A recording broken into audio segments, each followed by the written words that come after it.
Cars begin to roll off of pit road here at Dover.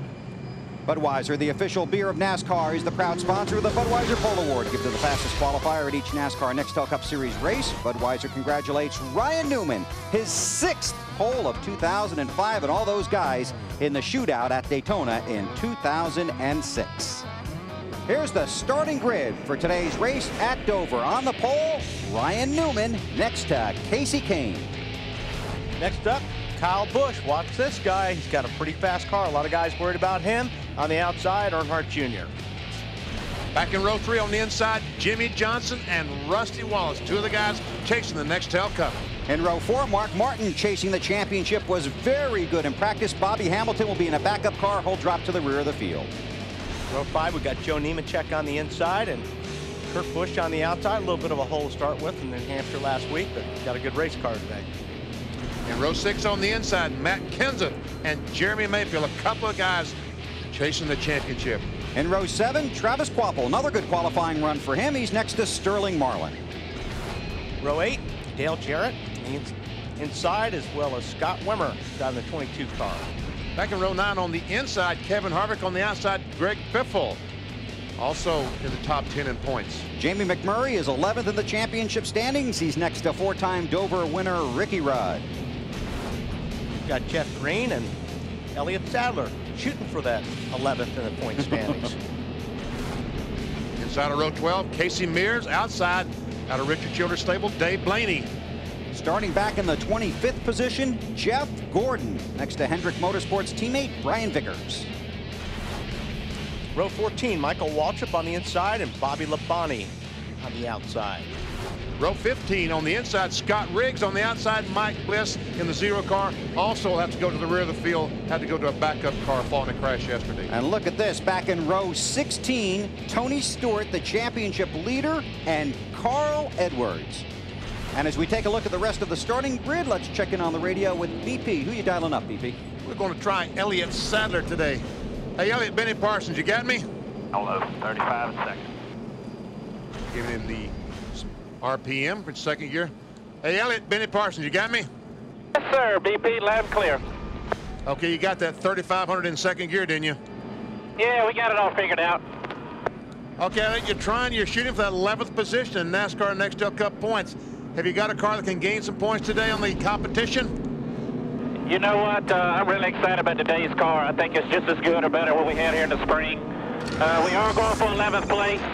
We're racing some really good race teams, Benny, but I think this M&M Sport team can do it. We got a lot of heart on this race team. We made some changes, but we got a lot of heart still on this team, and I think we can get it done in the last 9 races. Well, Elliott, good luck to you. All right, y'all have fun up in the air condition today. We will. Elliott Sadler on the radio with Benny. Listen to your favorite drivers' team communications at home or on any computer with NASCAR.com's Race Day Scanner, and get exclusive content on ALL and on NASCAR.com. Final stories from pit road. Let's start with Marty Snyder. Well, Bill, there were also some changes for Elliott's teammate Dale Jarrett on Friday. A familiar voice on the radio, Todd Parrott, the man he won the 1999 Cup Championship with, and a duo that won many, many races, including one here at Dover. The changes were an effort to make this team more aggressive, and General Manager Eddie DeHaan, who's also one of the best spotters in the business, also up top now watching the race for DJ. They're trying to get DJ to victory lane, something he hasn't done in 97 races, Dave. Marty, changes for Jeff Gordon happened last week when Steve Letarte took over as crew chief. I asked Steve if he'd gotten a lot of advice after his first race as crew chief last week. He said, no, not much, but it's there if I need it. On-the-job training, or OJT for me, is the way to go. I asked him about the setup on the car. He said it's a lot like our teammates, but with a twist, so that it's really Jeff's setup. Matt? Dave, winning at Dover is tough, but winning from outside the top 20 is almost unheard of. In fact, it's only happened here twice in 71 races, but that's what Tony Stewart, who's done it once here, and Carl Edwards will try to do today, starting in row 16. But their biggest thing today, survival. Now, over my left shoulder, there's spotters, Mark Robertson and Bobby Hudson. They're going to try to get those guys through the pack and to the front without any issues. Alan? There are so many places to get in trouble here on the Monster Mile. The narrow straightaways with walls on both sides where a spinning car can block the whole track. The narrow pit lane where a car pulling out of its pit, if he makes contact, can wrinkle a fender, ruin your whole day, ruin your handling. Staying out of trouble is the big picture for the most part of this race for the 10 drivers chasing the NASCAR Nextel Cup Championship. If they can stay out of trouble and near the top 10 for 350 miles, then they can go race for the win. Bill? Thanks, Alan. Gentlemen, have a great day down there. Field has just gotten the 1 to go, BP. You know, we talked about in the opening about not getting caught in speeding coming off pit road. See, the drivers think that this line is the one that they've got to beat their competitors to.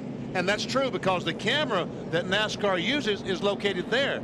But NASCAR times the cars until they go by this line. So you speed to cross this line, you're speeding when you get to the other one. That's pretty tricky. It is tricky. Jimmie Johnson got caught on that here a year ago, was not very happy with it. Tricky for me because I don't get it. Kurt Busch, tough week at Loudon last Sunday, getting ready to go today. Here's his radio traffic a moment ago. All right, boys. Last week slipped away from us. Let's go. 9 weeks to go. Let's do our jobs. We're not going to get this back in 1 week. We need to put together some strong efforts. Make sure we do our job. No problem, no biggie. Let's do it. Ryan Newman finished 42nd. Kurt Busch, his radio, he finished 42nd at Atlanta. Ryan Newman getting ready to bring the field to the green flag here at Dover with Kasey Kahne right next to him. 43 cars, 400 laps, 400 miles here at Dover. Second race in the chase for the Nextel Cup. Glad you're along for the ride. Sun shining, green flag about to fly on TNT.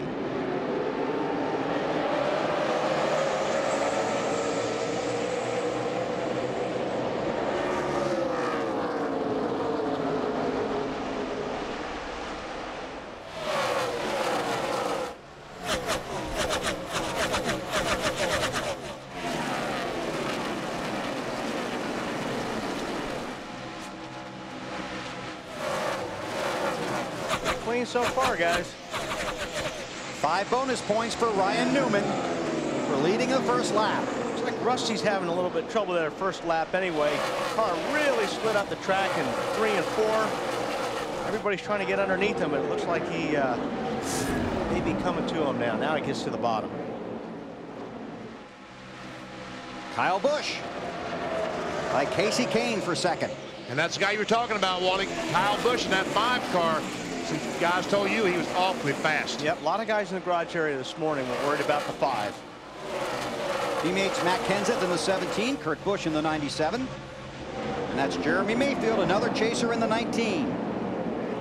All of a sudden, the 9 car cannot keep his car on the bottom of the racetrack as Dale Earnhardt Jr. in the 8 goes by. Jimmie Johnson trying to take a look on the inside. Matt, what's up with Rusty? Well, he told me Friday that here at Dover you run the air pressure so low it takes a few laps for his car to come in so the pressures can build up. He said expect that on Sunday. Joe Nemechek right behind him. Kasey Kahne looks like he's going to lose another spot. He's having trouble keeping his race car down. Marty, they say anything with the 9? Is it the same thing, tire pressures? Well, Wally, there was a little concern in the 9 camp about how their car was yesterday in the final practice. It kept bottoming out. They thought they had that problem fixed. Kasey has not radioed any concerns about that as Dale Jr. takes the 2nd position, but they did have a bottoming out problem yesterday in final practice. Dale Earnhardt Jr. on the march. And that's another car. I talked to Tony Eury Jr., the crew chief, on this 8 car this morning, and he said the computer showed that their car yesterday was as fast as anyone's, and he's proving that. How about it, Alan? Hey guys, if you look really carefully at this 8 car, look where the roof meets the roll bars on the top of the machine. The roll bars are blue. In order to give this team more time to work on their Talladega car for next week, Tony Eury Jr. borrowed this car from the 15 team. It's a car he built brand new for that team this year, and Jr. really likes it. Matt? Now the 48 car, Jimmie Johnson, didn't test here, but the guy right behind, his teammate Kyle Busch, did. They transferred a lot of that data over. And BP, he told me when he woke up this morning, Jimmie Johnson, that he had butterflies. And whenever he has butterflies, that means he's going to have a good day. To get rid of butterflies before a good day in NASCAR competition. You know, man, it really is unbelievable when you come to the racetrack and feel like you have a chance to win the race, you do have that special feeling in your stomach. So I know exactly what he's talking about. Did you have that feeling when you won here? Probably not. Most of the time when you have that feeling, something bad happens. Well, Jimmie Johnson got off to a tough start in the chase 1 year ago, but strong here early at Dover. Ryan Newman continues to lead. Newman led 193 of the 200 laps here yesterday. Matt Kenseth in the 17 with Jeremy Mayfield on his bumper. Oh, trouble. The 95 of Stan Barrett. It looks like a single car incident. I don't see anybody else. But to cause this crash, there might be someone with front end damage. He's sitting down on the apron in turn 1. Told by some of our spotters it was a single car incident. Well, I think Stanton was running towards the back.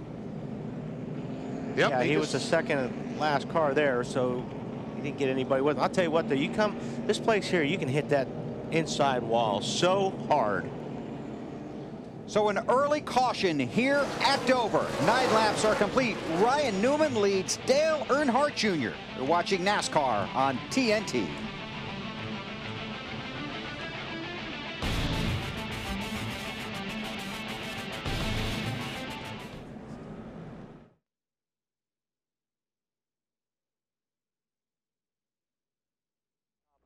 But now it's ground off now. 10-4. That was 9 green flag laps. 10-4.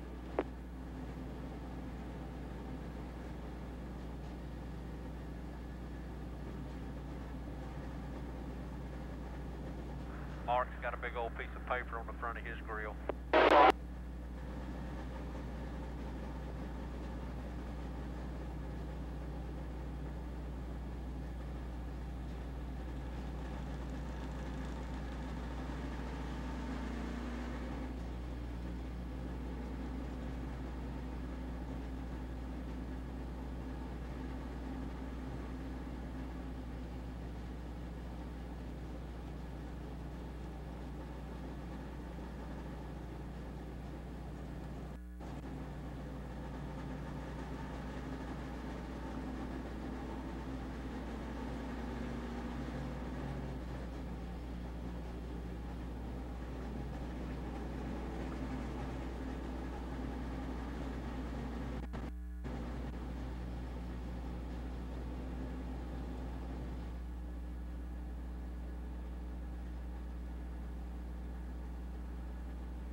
Mark Martin has 4 career wins here at Dover, tops among all 2005 chase drivers.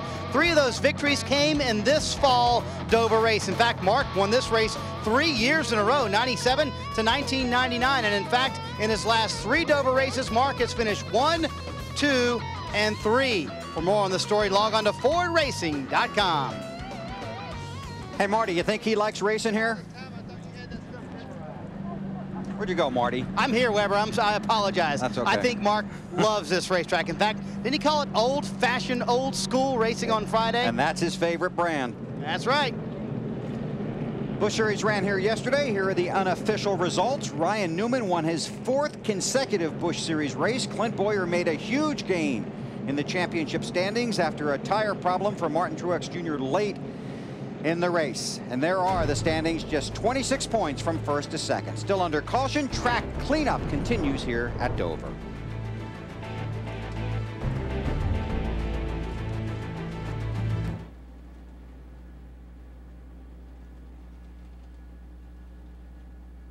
I was just getting going here. I don't think we should pit. 10-4, that's fine.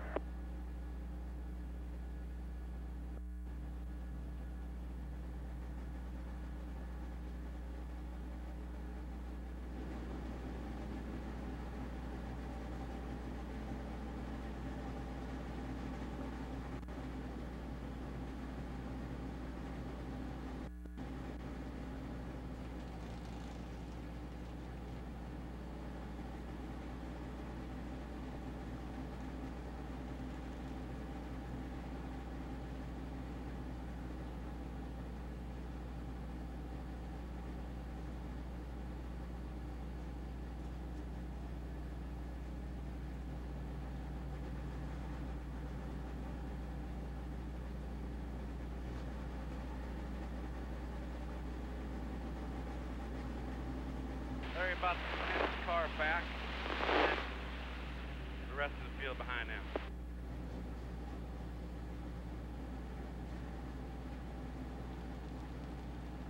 Ten-4.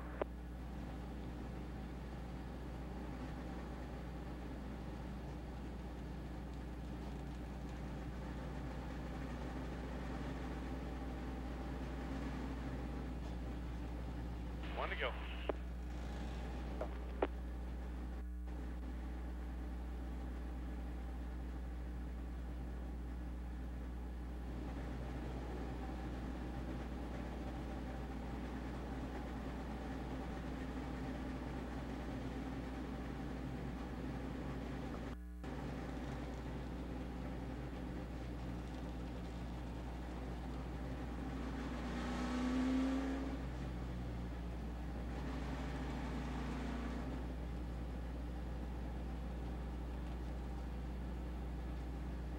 Grill still look clean, Earl?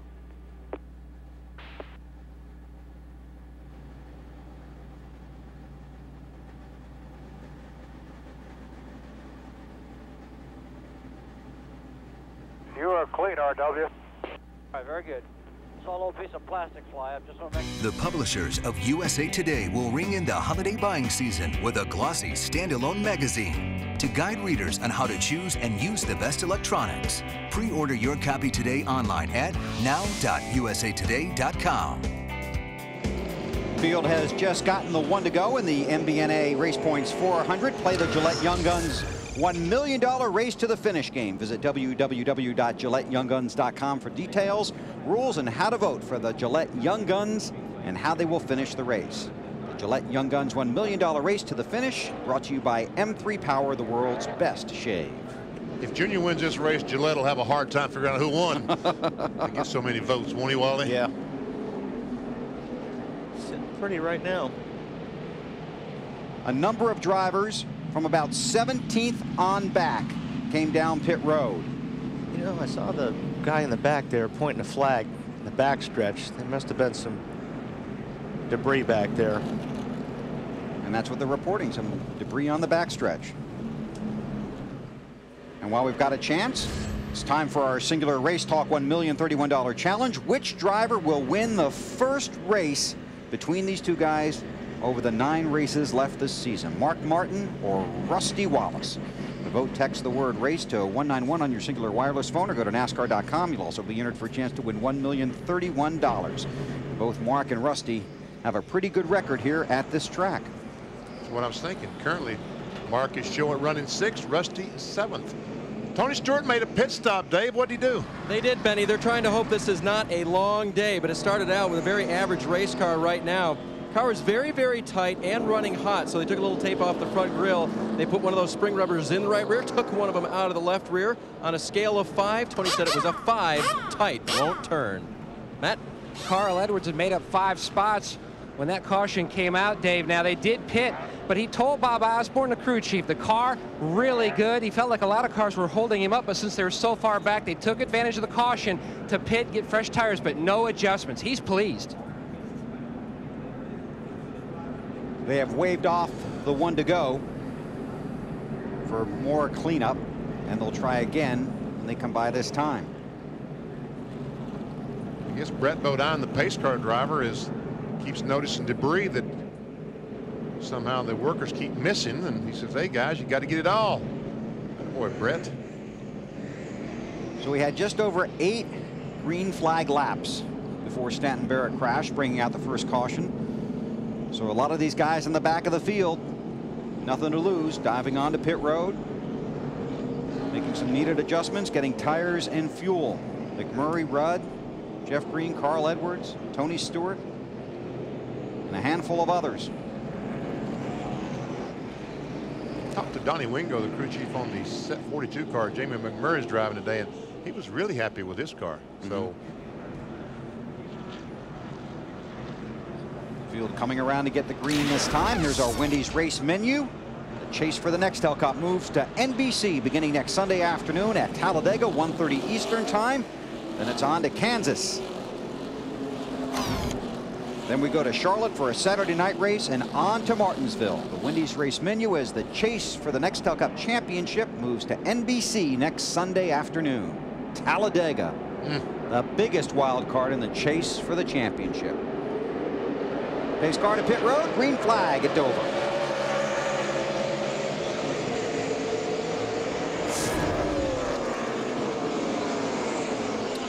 Okay.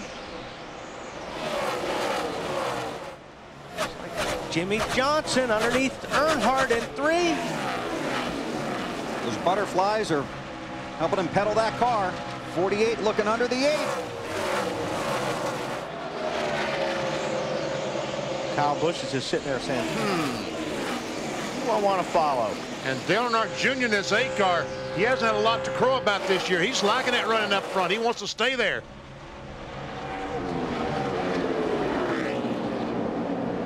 Kasey Kahne started second, runs in that 9 car behind Busch.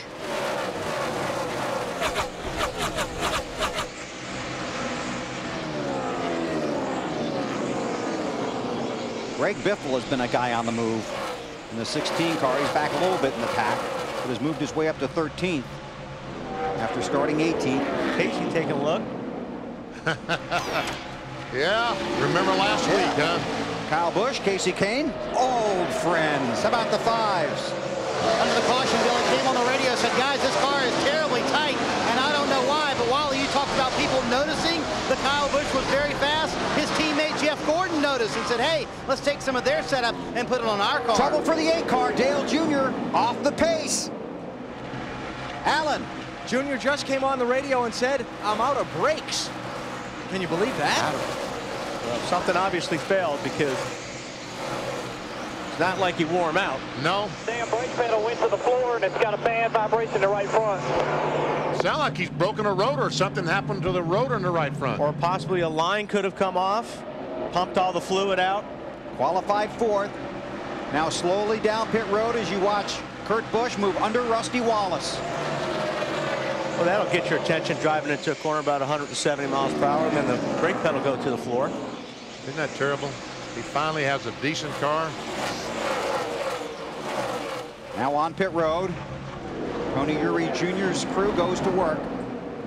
See if they can isolate the problem and then correct it. Everything looks good on the right.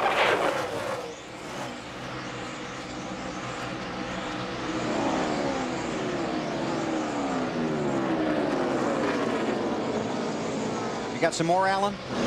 Yeah, they told Junior to bring it in, shut it down. What they're doing is checking the brake lines and trying to check and make sure they've got fluid pressure. So they're looking to bleed the brakes and see if they might have an air bubble in the line accidentally or something like that. They're also checking to see if there's anything rubbing on the right front caliper that might have worn a hole in one of the brake lines.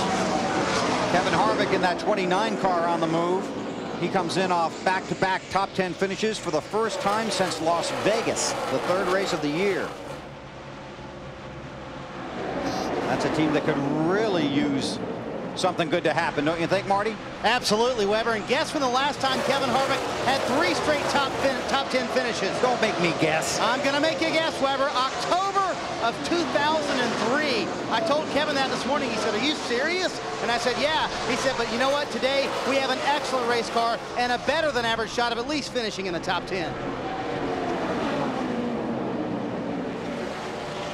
You see the cars, only the lowest mile per hour is 139 miles per hour. Imagine having to slow down and make a pit stop down to 35 miles per hour. That's why they have all these problems.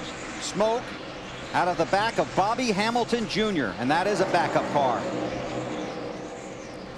It's like it's starting at the front.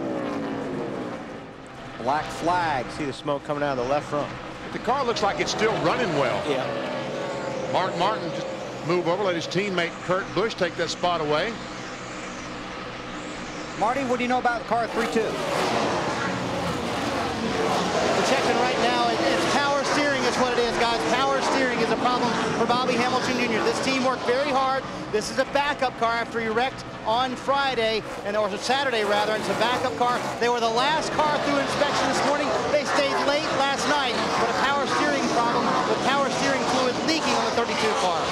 You talk about having a tough year. And so far, Benny, all these guys most of them are running that bottom right now, but we're starting to see cars starting to slide up the racetrack. Once we get that second groove really worked in for these guys, then we're going to see cars all over this racetrack. Kasey Kahne and his teammate Jeremy Mayfield. Jeremy in that 19 car. They're the first two cars to move up a little bit, and they seem to be making some progress as Jeremy goes by Matt Kenseth and takes over the 9th position. 8 of the drivers in the chase for the Nextel Cup are running inside the top 10. Carl Edwards is 25th. Tony Stewart is 27th. The drivers in the chase for the championship highlighted in the Nextel yellow on the ticker. Jimmie Johnson looking inside of Ryan Newman for the lead, and he's got it, Matt. Here it is, Bill. He was working him all over the racetrack. About a 10th of a lap faster than the 12. He said under the caution the car was a little snug, but he felt like it was coming to him, even though this track typically tightens up as the race wears on. I'll tell you what, when that 9 car gets that groove worked in the way he wants, he's probably going to pass both those cars in front of him. I'm telling you, look at this, goes up high on the racetrack, gets that great run off the corner. Newman has no choice but to give him that room. 9 cars going somewhere, Marty. Yes, he is, BP. I know you love to say that. And Kasey told me before the race he was going to be committed to that middle groove. He said, I feel like it will help me longer in the run. The car will be very good. Remember we told you about the bottoming out problem? Kasey said it's still there, but just a little bit. Alan? Just before and just after he was passed for the lead, Ryan Newman called into his crew chief, Matt Borland. His car tight. That means it can't cut and turn as well as he needs it to in the corner. Dale Earnhardt Jr. has gone back out on the racetrack. I just talked to his crew chief, Tony Uri Jr. He said, I have no idea what happened. The brake pedal went to the floor. They checked all the lines. They checked the master cylinders. They sent him back out. He's got brake pedal now. 42nd in the running order, 8 laps down for car 8. 5 bonus points for Jimmie Johnson for leading a lap. Finished second in the championship chase 1 year ago by just 8 points. And I talked to the crew on this 48 car this morning. I said, how's the car? And they said, oh, it's like old times. We're really good. Tell you what, that 9 car is getting such a good run off the corner because he's running that high line. He's not binding his car up like the 48 is down on the bottom, holding that steering wheel really tight. And that 9 car, it looks like he comes off the corner. He's got 50 more horsepower than Jimmie Johnson. Kasey Kahne does not have a lot of experience at this track, but runs very well here. 38th a week ago. Should have won this race. Sure should have. Was that last year, right? Last year, leading the race with what, just 4 or 5 laps to go. Hit some oil down in turn 3, in the wall, destroyed the car, and did not get that first win in the NASCAR Nextel Cup. He got that this year in Richmond. Hey, another guy that's coming is Kurt Busch in that 97 car. Just moved into the 4th spot, passing his brother Kyle. And Greg Biffle also on the move. Restarted 13th, now 6th, and thinking about 5th. How about the Biff, Marty? Hey, he's pretty loose, but he came on the radio during the caution, then his car wants to turn a little too easily. He said, but I think that'll play to our favor because this racetrack will tighten up the longer we run. He also told Doug Richard, his crew chief, listen, the air pressures we used yesterday in my Busch car were too low. I was bottoming out for too long. Let's not go that low. Let's split the difference. After struggling for a couple of weeks, 5 straight finishes of 6th or better for Biffle. He goes by the 5 car, moves into the 5th position. And where did he start? Started back in 18th. Got some trash up there on the 9 car, possibly. Oh boy, you're going to start that again? Yeah, he does. Little pieces of paper.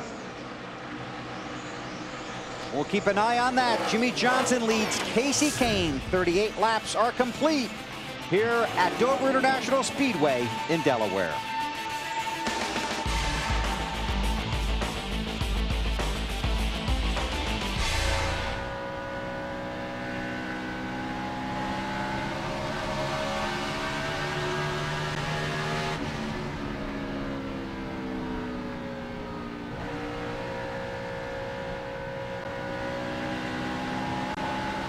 Clear by 5.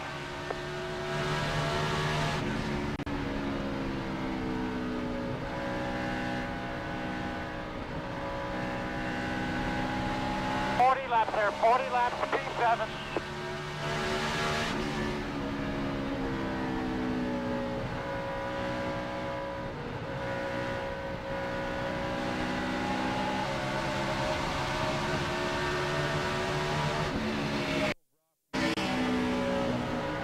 Still out there, hold your line clear, all clear.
Here, be smooth.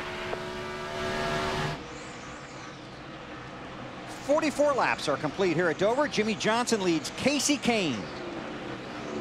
Second race of the chase for the Nextel Cup Championship. Johnson is one of those chasing the championship. Time to take you through the field, presented by Speed Pass from Exxon and Mobil. And here's Matt. Bill, JJ trying to chase down another Dover win, something he did twice back in his rookie years. In the car a little snug, but boy, he is really motoring away. Snyder. Matt, Kasey Kahne has not said a word about the debris on his grill, so the water's not too much of a concern. Biggest concern is the car's a little bit loose in the center of the corner, but he said a little bit tied off is also an issue for Kasey Kahne. Greg Biffle has been moving up through the field. We reported earlier that he was loose. He said the car is getting better. Biffle won here in June, and he knows just how tough this racetrack can be. It's a pretty difficult place. You know, it's concrete and real rough, you know, kind of bumpy. It's not rough, it's just real bumpy and chattery because of the concrete, the tires under the concrete. And it takes a lot to keep your race car going throughout the whole race. You know, when the racetrack starts turning black, gets rubber put down, the car really starts to push. You got to be able to adapt and overcome. So it's a tough place. Greg Biffle is second place in the chase for the Nextel Cup and thinks Dover is a place where he can gain. Alan? Well, after leading the opening 30 laps of this race from pole position, Ryan Newman has slipped back to fourth spot. His car just not turning in the center of the corners like he needs it to. It's making him wait to get back on the gas, Dave. Mark Martin in sixth place, right where he restarted, has not told his crew what's wrong with the car, but it's not going forward. Mark did ask, don't give me any lap times. No lap times, I want silence. Alan. Kurt Busch was fastest in both of yesterday's practice sessions, fairly confident in his car before the start of the race. He started in 10th position. You see he's running 6th right now. They've got a hole to dig out of after the crash last week, Marty. Kyle Busch started 30, is now fallen back to the 7th position. Check out the handling of his race car. Tight getting into the corner, loose coming off the corner, and in the middle, he says the car's bouncing all over the place. Other than that, everything's just perfect. Jeremy Mayfield is one of the chasers. He too had some debris on his grill a little bit earlier. He said his car is loose in the center, tight coming off the corner. Jeremy told me before the race started, we have to be aggressive today. So far, so good. They started 12th, they're running 8th. Matt? Right behind the 19s, the Blue Deuce or Rusty Wallace. Now his car was skaty earlier. He has 3 wins here, Dover, but that was before they put the concrete down. So the car's a little snug now, but Snyder, his spotter Earl Barbin, told him the leaders have moved up half a lane. Try that at both ends. Well, Kevin Harvick trying to go forward. He's currently in the 10th position, or the 11th position, we should say. Harvick has had a very good race car. He radioed to the crew about 10 laps ago. Said it's starting to get just a little bit tight coming off the corners. Weber. Thank you, Marty. Jimmie Johnson leads by a second over Kasey Kahne. Mark Martin has moved up to 4th position. 2 cars have been warned by NASCAR to pick up their speed. Carl Long and Kenny Wallace. Let's continue to go through the field. The 17-car Matt Kenseth, Allen. Yeah, good run in New Hampshire last week after recovering from an early problem, Bill. Moved Matt from 9th to 5th in the championship. Started this race, he took the green in 11th, moved up a couple of spots, now has given those back with his car not turning as well as he'd like. Matt? 2 Ganassi cars, Sterling Marlin and Jimmy McMurray running 12th and 13th. Now Sterling has never won here, but he does have 2 top 5 finishes. He says the car is tight, track bar and air pressure adjustment. Meanwhile, the 42 McMurray, they felt coming in, the lap tracker system from Happy Hour said the car was going to be great. The car a little tight, though. That's why they pitted. Meanwhile, the 10 Scott Riggs, his team telling me also he is way too tight on entry. Joe Nemechek is running in the 15th position. Joe took the green flag for this race in 9th. He has slipped back just a little bit. This is a race car that is brand new, never tested, never turned a lap until it was brought here on Friday morning for practice. Dave? Robbie Gordon's car was loose on the first run, turned a little bit too easily. They came in and took on only 2 right side tires, made an air pressure adjustment. Now the car won't turn. Matt? Elliott Sadler running 17th. Now he did miss the chase, but trying to chase down that $1 million plus bonus. The guy who finishes 11th says the car is a little snug, but not bad. Meanwhile, the 77 out of the Penske stable, Travis Quapple, says he has no right front grip, none whatsoever. They're going to try to work on that on their next stop.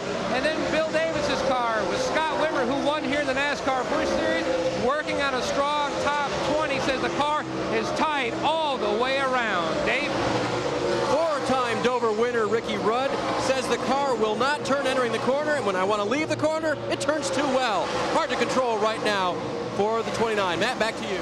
Now the 99, Carl Edwards, 9th in the championship standings coming in. Now they pitted back on lap 13, Dave. They didn't make any adjustment, but now he says the car is just way too loose. Just trying to hang on, Dave. How about Stewart? Not real good right now for Tony Stewart. Remember, they came in and worked on the car during that first caution. Now he said, I have to hook the left side tires on the very bottom of the racetrack to even get this car to turn. Guys, we've got a problem in the front end of this car. Tony Stewart back in the 30th position. There's the leader, Jimmie Johnson. And right now, second in the championship standings. He'd be 13 points behind Greg Biffle. 59 of 400 laps are complete here at Dover. Jimmie Johnson leads Kasey Kahne. You're watching NASCAR on TNT.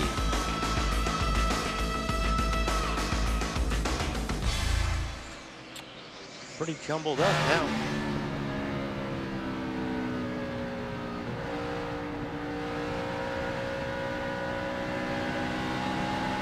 Just a little tight in the center, that's all. How far?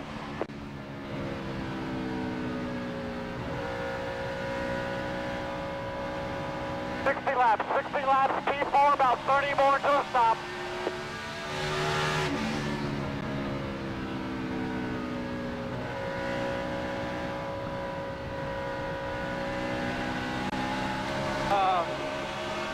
Yeah, pound down in the left rear. Oh, got that done.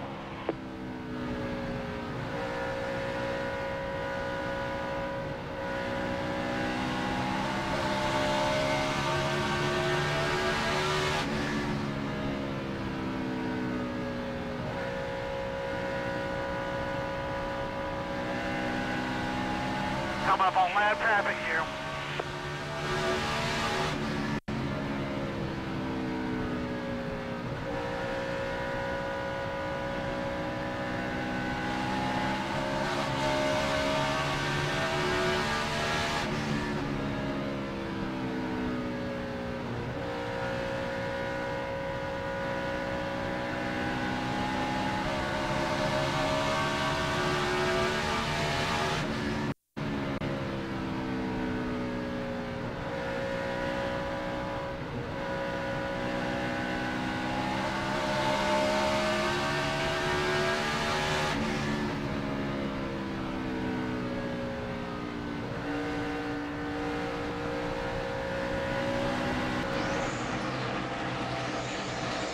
About 150,000 fans here at the Dover International Speedway.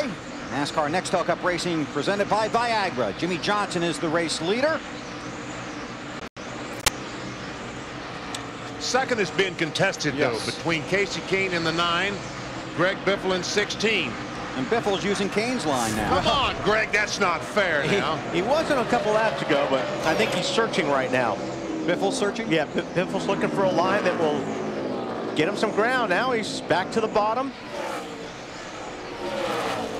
Pretty good off of through 1 and 2 that time.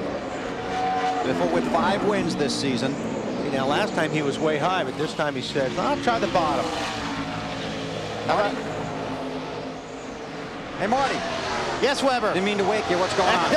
It's okay. You're not waking me up down here. Hey, a couple of things that happened here. The 48 car got through traffic much better than Kasey Kahne did. That's something that Tommy Baldwin preached to him. Listen, just be patient. We have a great race car. But the other thing compounding this battle is that Greg Biffle's car is getting better the longer they run. Remember, he started a little bit loose, and he said the track is coming to him. His car awfully fast right now. Hey, Marty, it's a busy day down there on pit road here, isn't it? Oh, yeah, and it's hard to hear, too, Weber. We'll keep that in mind. Stanton Barrett treated and released from the infield care center. Oh, Mike Bliss. It's going to be okay, boys. Hold the brake, Mike. Caution is out. There you go, straight. I believe you just barely tapped the back bumper, guys. It'll be okay. I'll fade it. I think we'll be fine. Get caught up. Okay. Bill Engel, the spotter, talking about just a little dent in the rear bumper. And I'll tell you, this is a huge break for Tony Stewart, but he was just about to get lapped. Whoa. Oh, and Mike Wallace, that 4 car, just barely avoids being hit by the 0. Busch just got loose getting down into the corner, and he saved the car, but got away from him again. See here on the inside. Oh, got a spin behind you. Spin behind you. Caution is out. Caution is out. You are the lucky dog.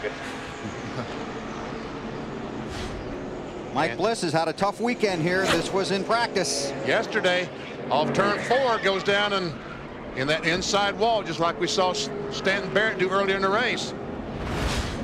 So it started at the back of the field in a backup car, and now his crew works on that. Second caution of the day in the MBNA RacePoints 400. And it will be a big parade to pit road. Dave Burns. The 6 car of Mark Martin, he finally reported in tight in the center of the corner, won't turn, so they'll take air pressure down on both left side tires, a slight chassis adjustment as well. Back. Now the concrete pad is actually larger than what the actual pit stall. Jimmie Johnson asked Chackenhouse inside the black lines. He said yes, they're going to make a chassis adjustment to fix that tightness. Snyder. Second place in the race and second place in the championship. Greg Biffle comes to pit road. He makes a wedge adjustment and also an air pressure adjustment. Car just a little too loose at the end of that run. Alan? Well, Kurt Busch pitting from 4th position. They have already made a wedge adjustment in the left rear corner of the car. They made sure he parked it with the nose pointing out so he can swing around the traffic in front of him if needed. And a 4-tire change for Kurt, and he's on his way. Hey, what? Greg Biffle.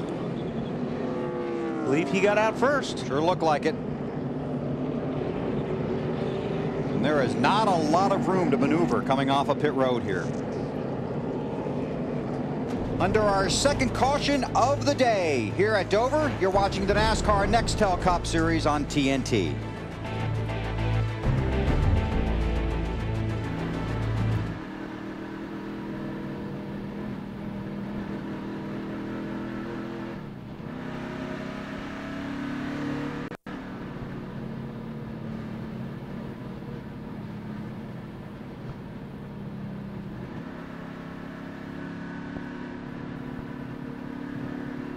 P4 there, P4. Good job, guys.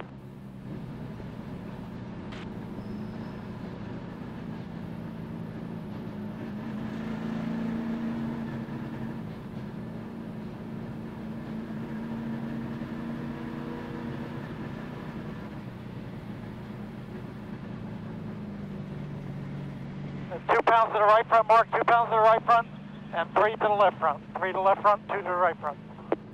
Roger.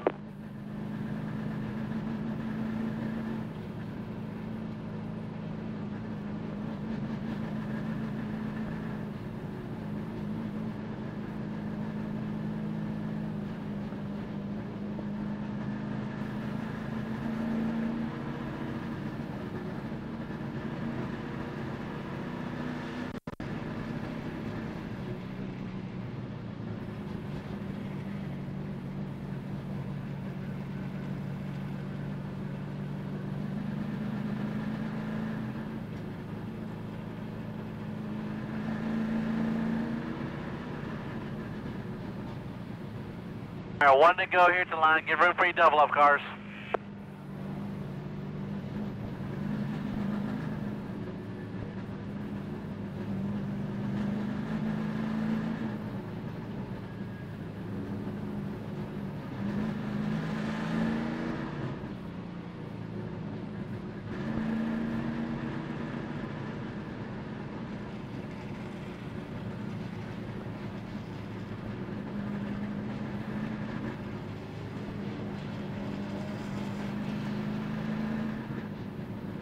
All right, check your belts, check your switches.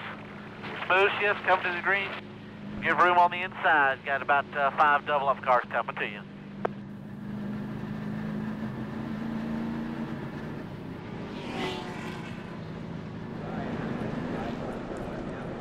We talked about how difficult this day can be on pit road. Watch what happens here. Yeah, watch 17 peels out. Benny got company. 29 car Kevin Harvick trying to leave at the same time. You see the dent in the door of the 17 car. That doesn't hurt anything. And watch Jeff Merkel, the jack man on the 16 car. Watch these stop. And this car came out first. He goes back around, lets the car down, around to the left side. Jacks her up. They throw those tires on. Say, let her go. And the green comes back out here at Dover. Greg Biffle leads. All 42 cars pitted. Biffle got a good restart there.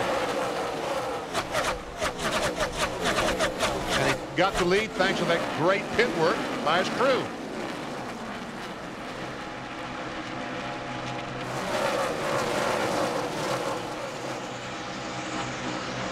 Mark Martin looking inside of Kurt Busch. I think those guys are looking on the outside. Yeah, they are. You're right. And there again, a lot of you guys, especially after on a caution, take some of these guys a little bit longer than others for their tire pressures to get up. And Mark's one of those. Yeah. That's Dale Earnhardt Jr. He is 7 laps down after a problem with his brakes very early in the race. And they really don't know what happened to the brakes. They've looked, couldn't find anything wrong, and now the pedal is back up. He can stop the car again. And he wants to show these guys, his crew and himself, just how fast his car is. There's Mark Martin. He's running 5th. Jimmie Johnson under Greg Biffle for the lead. So Johnson takes the lead on the track. Biffle's guys got him the lead on pit road. You saw the jack man. Let's meet the rest of the crew for Greg Biffle. Doug Richard, San Jose, California. Jeff Silver, Forest City, North Carolina. Adam Emmert, Kamei, Idaho. Jeff Merkel, Long Island, New York. TJ Hamilton, Greensboro, North Carolina.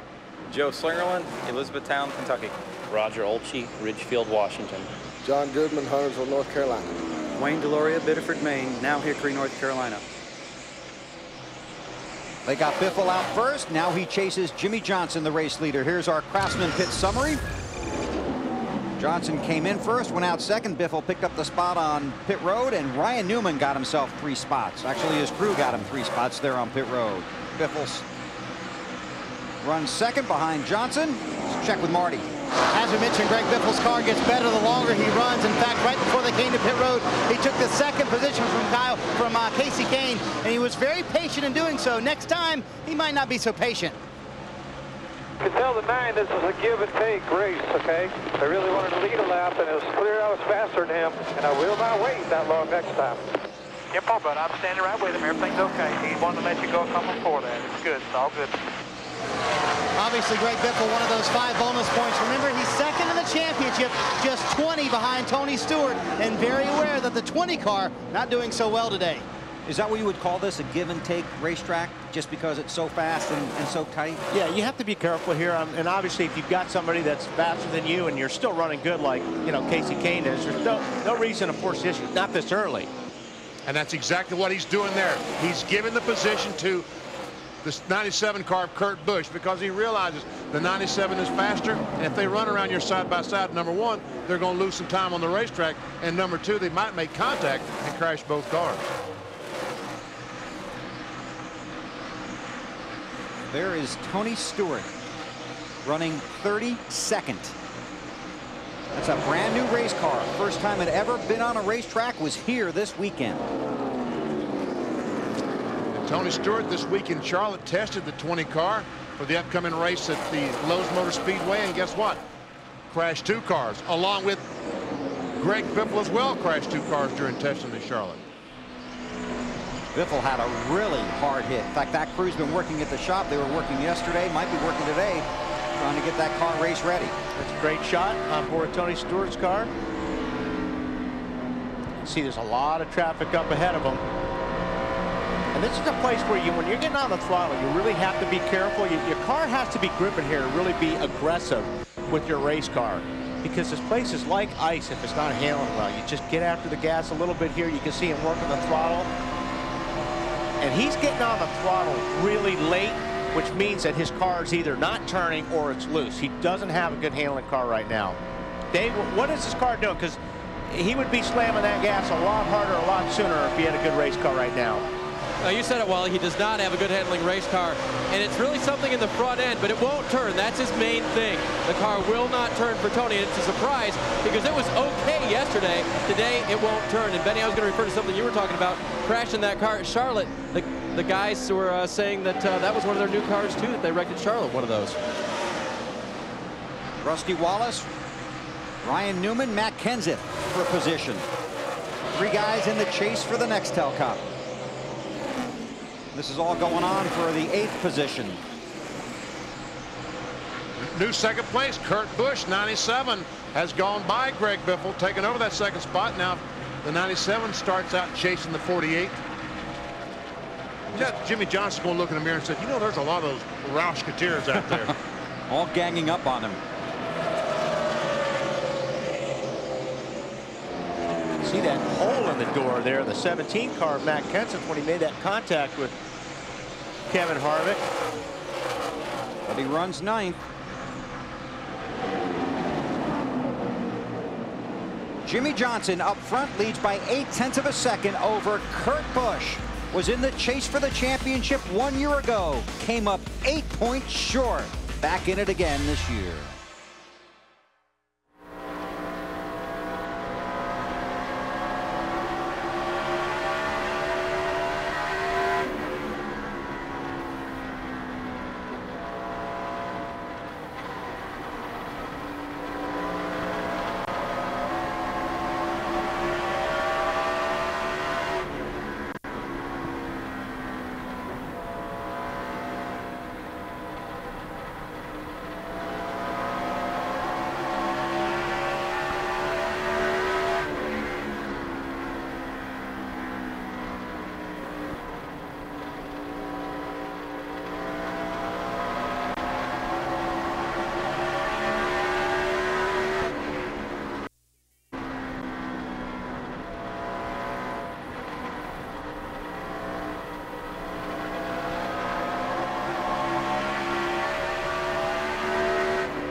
Clear high, clear all around.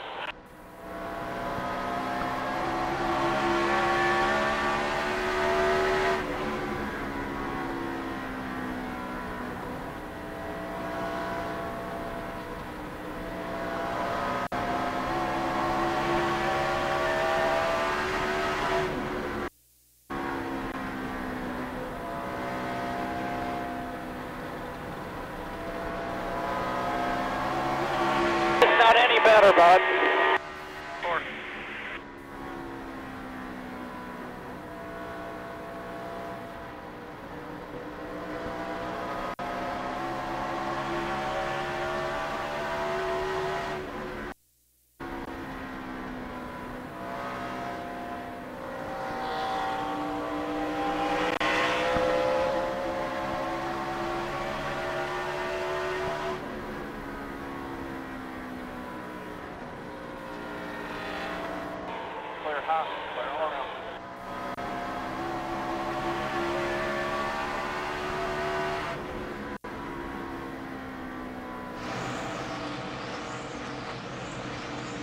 TNT Sports live in Dover, Delaware on a beautiful September Sunday afternoon. Sunny, breezy, temperature in the low 70s. Here are AutoZone in the zone drivers at Dover. Mark Martin 3 straight top 3 finishes. Ryan Newman, 3 wins in his last 5 races. Jeff Gordon, 7 top 10 finishes in his last 10 races here. I think, BP, you need to fix that. We better put that. If business doesn't pick up, Jeff Gordon's going to be 7 out of 11 because he is not doing well today. Running 33rd right now, the 24 car, but Jimmie Johnson all over it. Has led 58 of the 95 laps here. But he's going to have company, it looks like, possibly. Some rush cars coming? Yeah, Kurt Busch is starting to reel him in a little bit. Okay, let's take a look at the championship standings as they run. Long way to go here, over 300 laps at Dover, but look at how things have changed to this point. The previous leader, Tony Stewart, not pictured here. We still don't see him. There's -6, and that's because Tony Stewart right now is in 32nd spot, and most of the chasers, with the exception of Carl Edwards, are all in the top 13. Yep. Carl Edwards is back in 24th. Ryan Newman runs 13th, our pole sitter, and the other guys all currently in the top 9. Matt, what's up? Bill, when you look at Jimmie Johnson's stats from this year, you'll notice the last top 5 finish on an oval was back in Chicago in July, but Chad Canals told me yesterday people are making too much out of the way they run this summer. They've been very steady. He says we're very confident where we're sitting coming into this weekend, and they had high expectations for today, and so far, Alan, they're living up to them. Well, when Kurt Busch got in the wreck at New Hampshire last weekend, Matt, a lot of people started using the word mulligan. Based on the way the chase unfolded last year, they thought you could have one bad finish and still win the championship. But Kurt's crew chief, Jimmie Fennick, told me this morning they don't think that's the case this year. They think they have to win today, and at worst, have a top 5 finish to still be in the hunt. Marty? Alan, Greg Biffle still in 3rd, and remember his car was loose to start with on the last run. He said this run, it's even looser at the beginning of the run. BP talked about him wrecking at Charlotte in testing. They wrecked 2 cars, as they said there, and Greg said he's about 90% today. Very sore in his shoulders and in his neck area. He said, but when I get in that race car and I start racing, trust me, I'll be 100%. I'll find that extra 10%. And oh yeah, Bill, by the way, the crew is working today, fixing that car, and they said it will be in Kansas in 2 weeks. Thank you, Marty.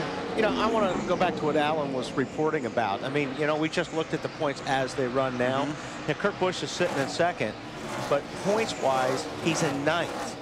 I mean, you know, and that's the thing. Yeah, you could have one bad one, but you know what? Everybody else better have one bad one, too. That's exactly how it's going to work out. You can have one bad race as long as the other 9 guys have one. Right. And that's what happened. We learned that last year. Each guy in the top 10 last year had a bad race. Matt? But Bill, when I talked to Ryan Newman on Wednesday looking at his classic and his race cars, he told me he thinks that might have been just last year. He thinks you're going to see 2 or 3 guys hit a streak and possibly go through the entire chase without having to use a mulligan. So you're going to have to try to be perfect every weekend because you don't know if that indeed will hold true. I agree with you, Matt, because I think these guys are still learning how to run this last 10 races. You know, this is only the 2nd year, and I agree with you. I think there's going to be some guys that don't have any trouble, and they're going to be shooting it out. It'll be fun to watch it play out. This is the 2nd race of the 10-race chase for the Nextel Cup. Jimmie Johnson with Kurt Busch closing in after 103 laps at Dover.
Outside.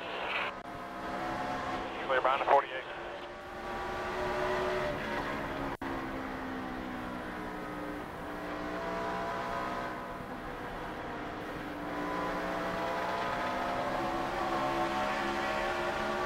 Caution's out. Caution's out.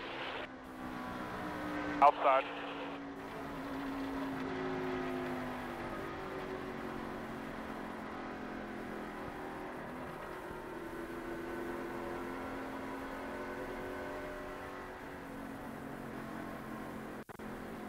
Which was it?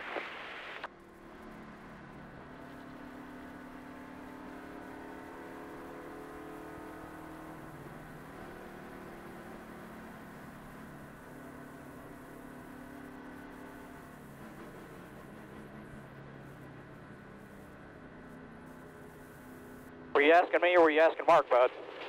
Talking to Hanson here, he went and got me something from the trailer.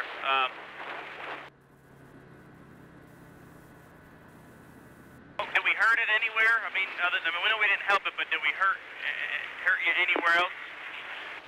No, sir.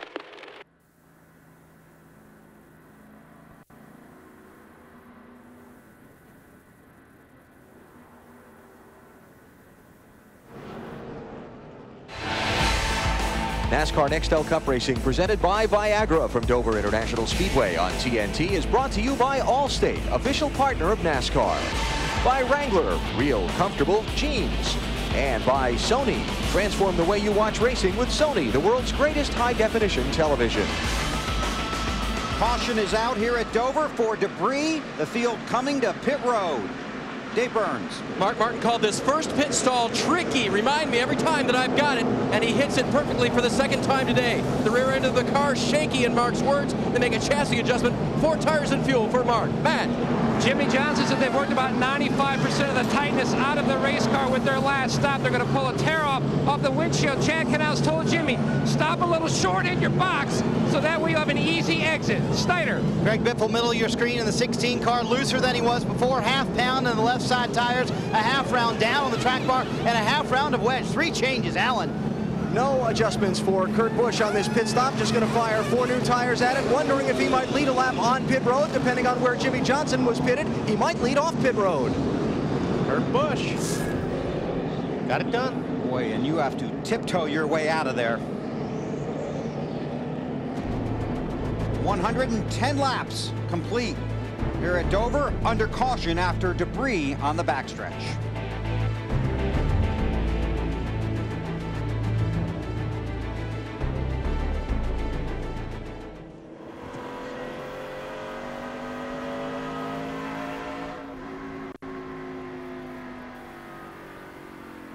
All right, now we can pit. 3,400 seconds. Here we come, boys.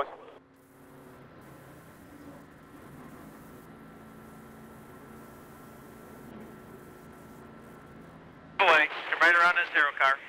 I'll tell you when to go.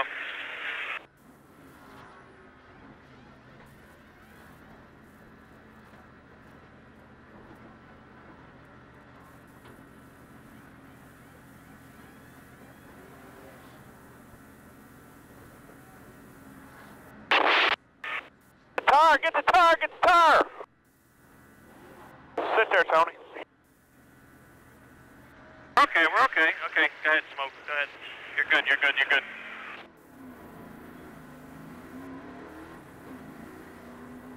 Good job there, boys.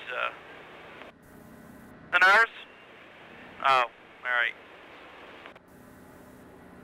Have a panic for. Tail end of the longest line there, Smoke.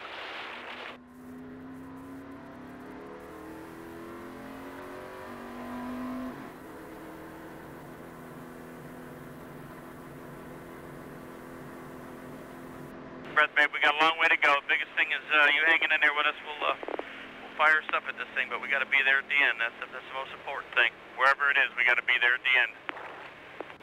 I'm with you. I'm still with you 100%. We're all right. We just keep digging, guys. We just keep firing at it.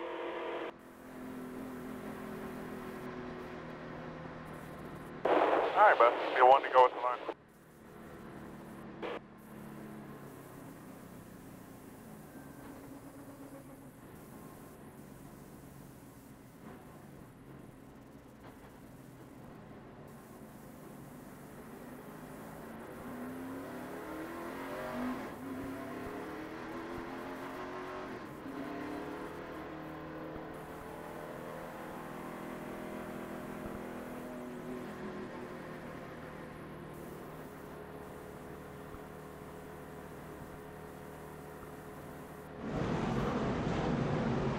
Inside the TNT pit window, Rusty Wallace. Watch as the 2-car goes down pit road into his pit box, and the crew does a good job.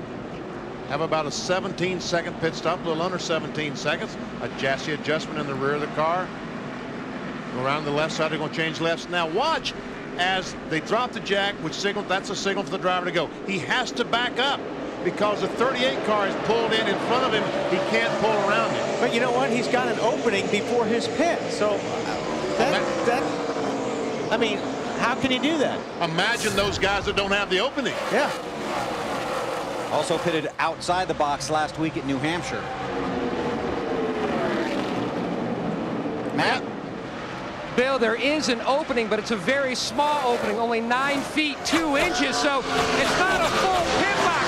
Rusty is gun shy about what happened last week in New Hampshire, so he's not stopping short enough in his box. He's also worried about pitting out of the box, so he's blocking himself in. Chain reaction then with a 38 of Sadler, and then with a 77 of Quapple. Same deal. The last 2 pit stops, they've all had to try to back up, and they've lost time out pit road.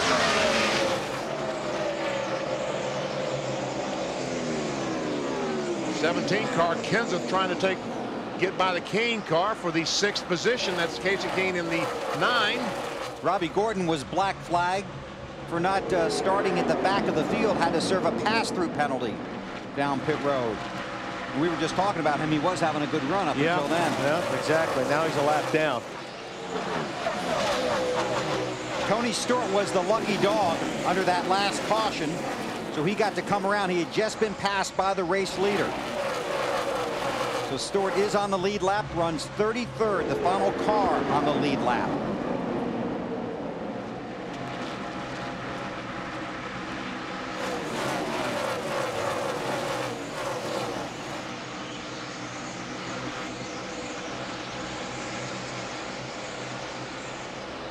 There's Tony. Dave, someplace he's not used to being.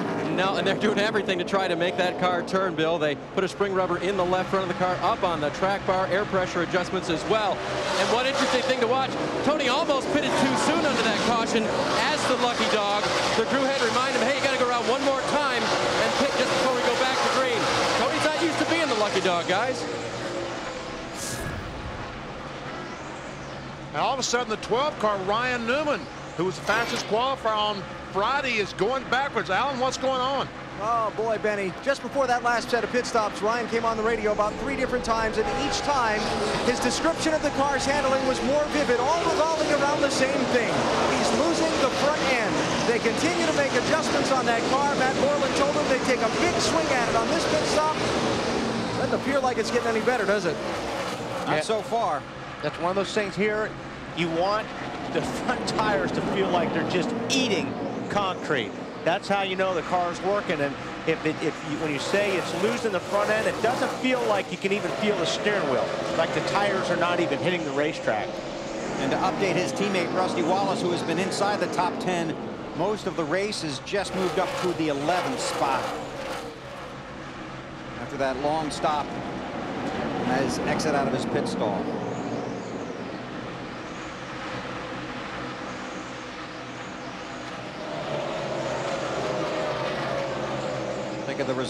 Take a look at the results from our singular wireless poll. Question was, who's going to win the first race, Mark Martin or Rusty Wallace? You folks chose Mark, 60%. Mark runs 5th. Rusty has moved his way back up to 11th. Remember, you can still text RACE to 191 for a chance to win $1,031. Race leader Kurt Busch. I tell you what, he is fast, and he is, the last lap was a 1/10 of a second faster than Jimmie Johnson. He is a motivated individual.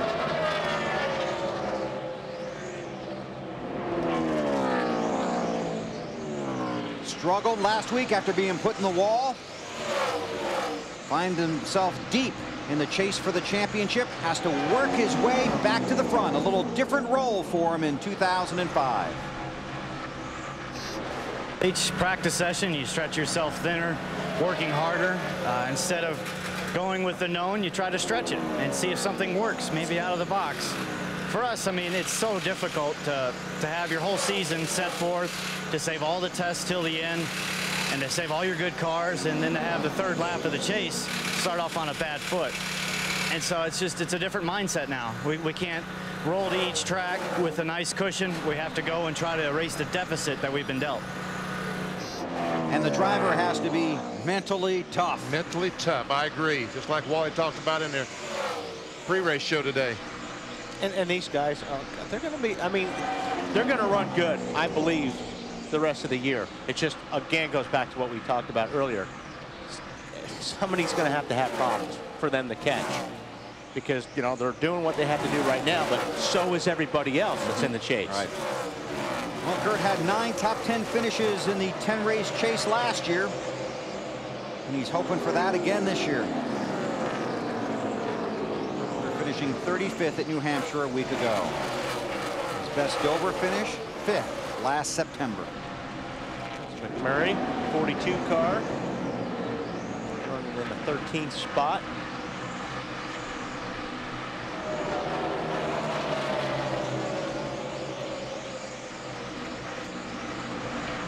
Up front, Kurt Busch leads Jimmie Johnson and Greg Biffle, the defending series champion, trying to put back-to-back Nextel Cups.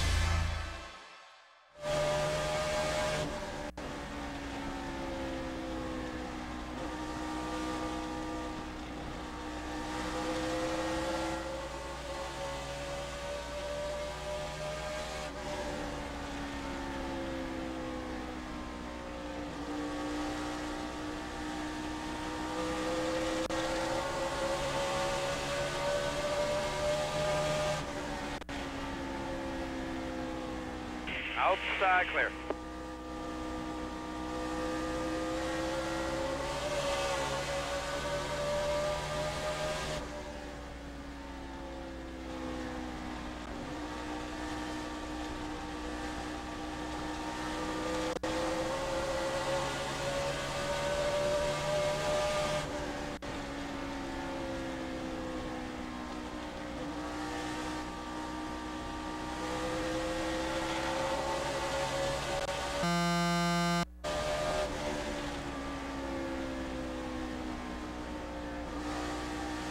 Outside.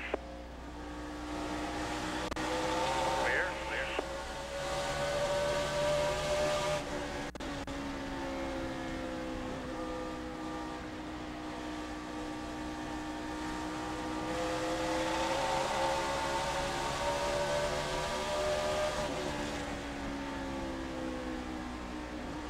Outside. 01 only, outside. Clear.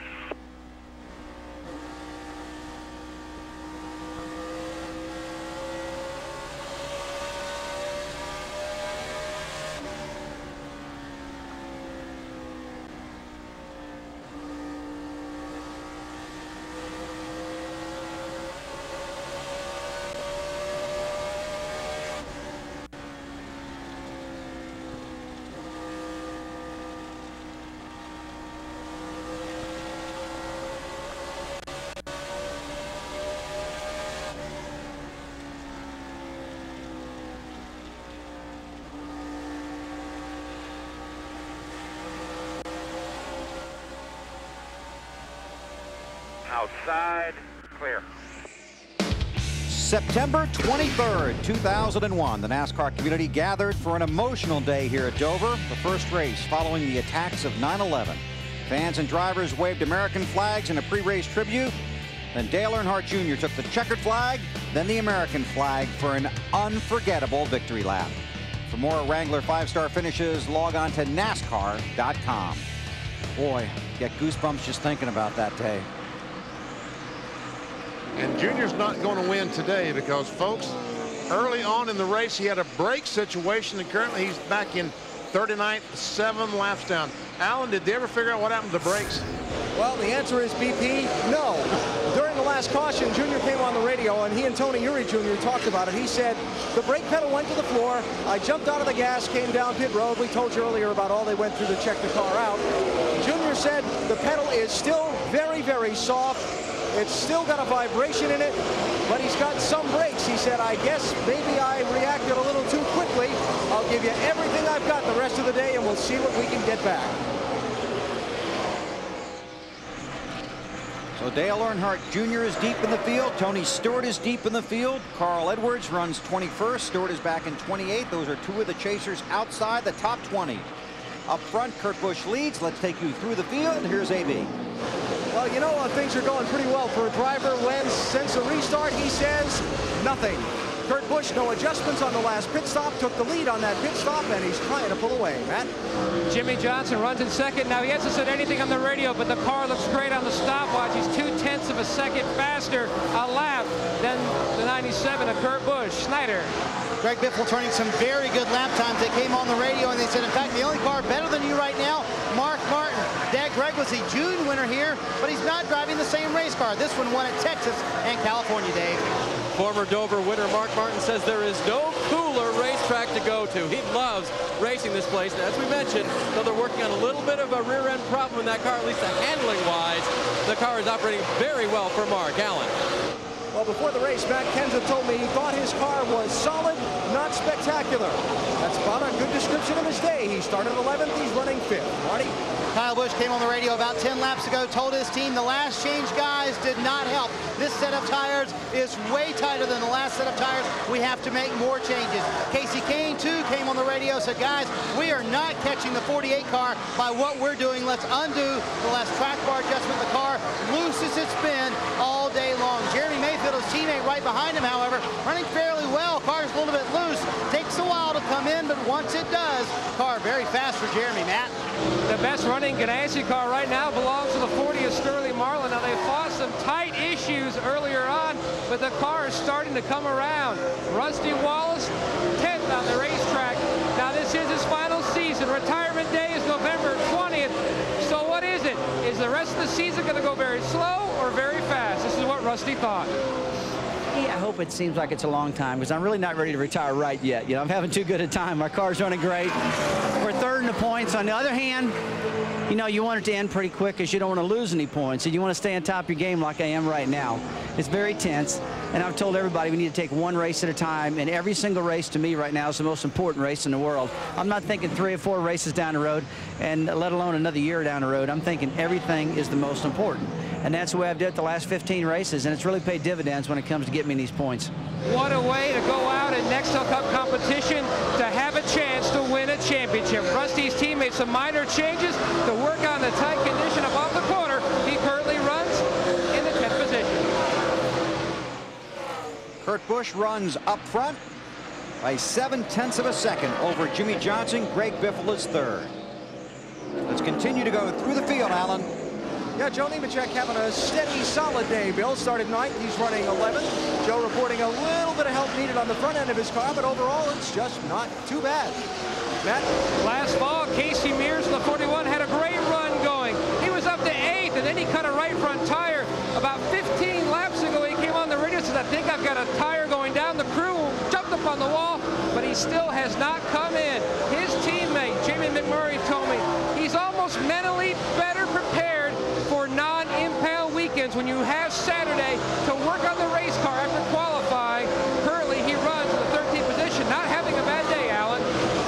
Brian Vickers took the green flag back in 26th place. You see he's up to 13th now. His last radio transmission to the crew, they have made a lot of progress on the handling of the car. He said, quote, we're slowly creeping up on it.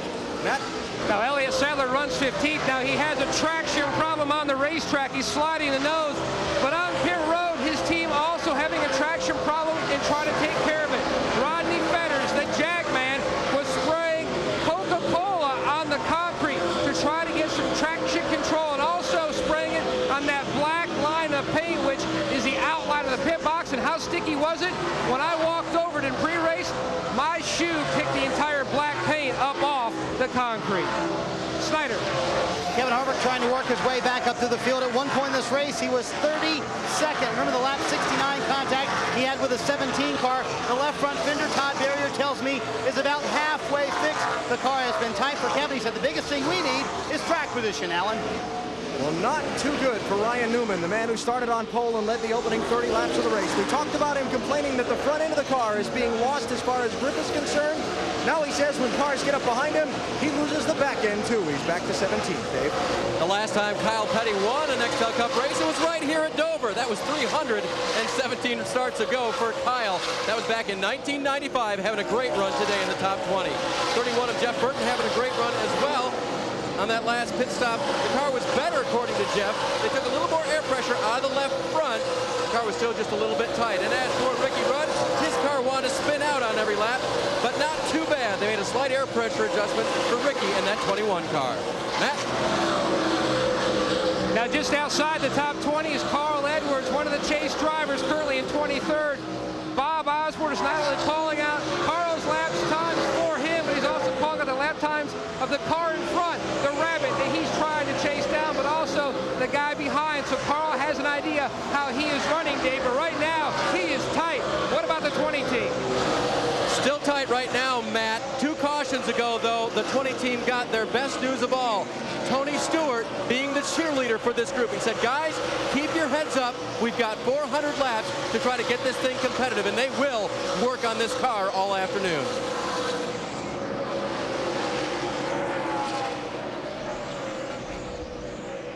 Dave Blaney in the 07, Jeff Gordon in the 24. That's for the 21st position.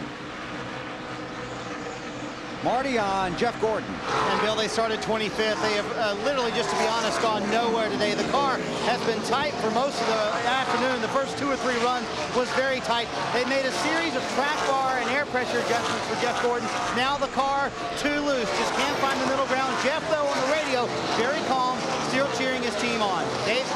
Dave Blaney in that 07 car. The car won't turn real well for him today, but they've only made minor adjustments, and a big boost for them is they started running the same types of body configurations as their teammates have been running. The car felt much better for Dave this weekend. They look forward to better runs in the final races of this season.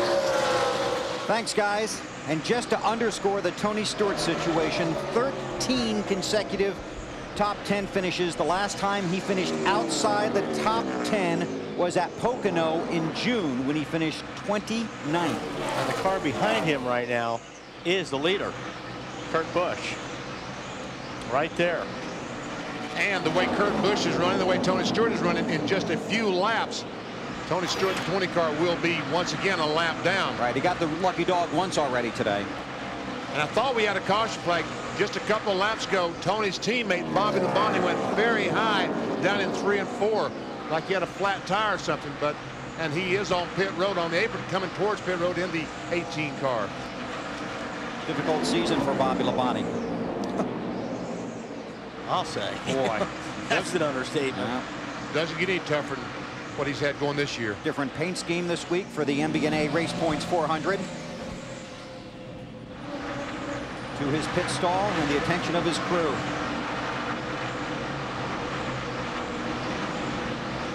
Kurt Busch is the race leader. He has led 46 laps so far today. Would like to get the bonus points for leading the most laps. We'll see how that plays out. Long way to go at Dover. Nice and smooth.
on the bottom, 78, slow on the bottom.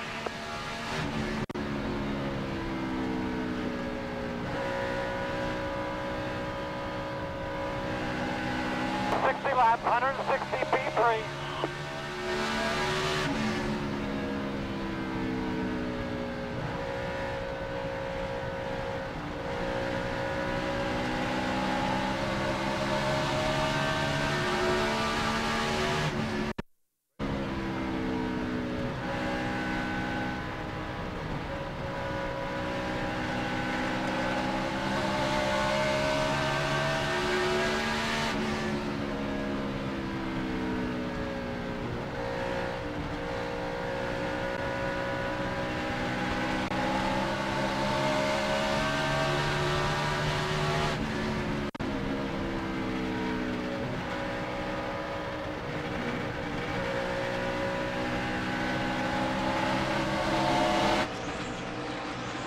Transform the way you watch NASCAR. TNT and Sony HD TV proudly present today's race in high definition.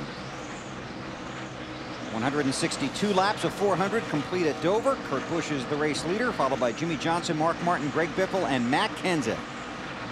And guess who the first car not on the lead lap is? Not anymore. Not anymore. He's the second car. That's bad news for Tony Stewart. He just was lapped. Now, Kurt Busch, the leader's going by other lap cars. He just put Tony Raines a lap down. And now Scott Riggs. Yep. So Tony can't get the lucky dog until he goes up and passes those cars. The way Kurt's running right now, he's going to put a lot more cars down a lap. Well, and Jimmie Johnson right behind him is running very well too, and then Mark Martin back in third. And Mark Martin might be faster than any of them currently at this point. I think he paces himself, Benny. Mark does. He knows what he's got. He knows when to use it. Mark Martin in what he thought was going to be his final season in the Nextel Cup Series. That probably is no longer the case. But why has he been so happy all year long? Arlene and Matt have supported me on this incredibly difficult task, 2005, and have made it better for me than I could have ever dreamed. The fans have certainly made it better for me than I ever could have dreamed. Pat Tryson and the Viagra team are giving me great race cars, and it's going good on the racetrack. I'm working with great teammates that have given me more respect than I deserve, and I just feel like the luckiest guy in the world right now. Well, he deserves a lot of respect. Four-time runner-up in the championship. But he's not going to be able to ride off into the sunset in 2005, I don't believe. I talked to him this morning, and, you know, with all the situations going on with Jack Roush and all the teams that he has, Jack Roush had, it looks like that Mark is going to have to hang around in 2006 and drive this 6 car. That's not a bad car to hang around. No, it's not a bad. Yeah, if you're going to drive, you might as well have one that can win races and maybe win a championship. But never see Jack Roush watching his cars go around the racetrack. So Mark's going to run a handful of truck races next year, as it plays out right now. A handful of truck races next year, and this car full time. This car full time, and a couple of Busch races next year. So his plate went from being half full to all the way full next year. That's Greg Biffle in the 16, racing his teammate.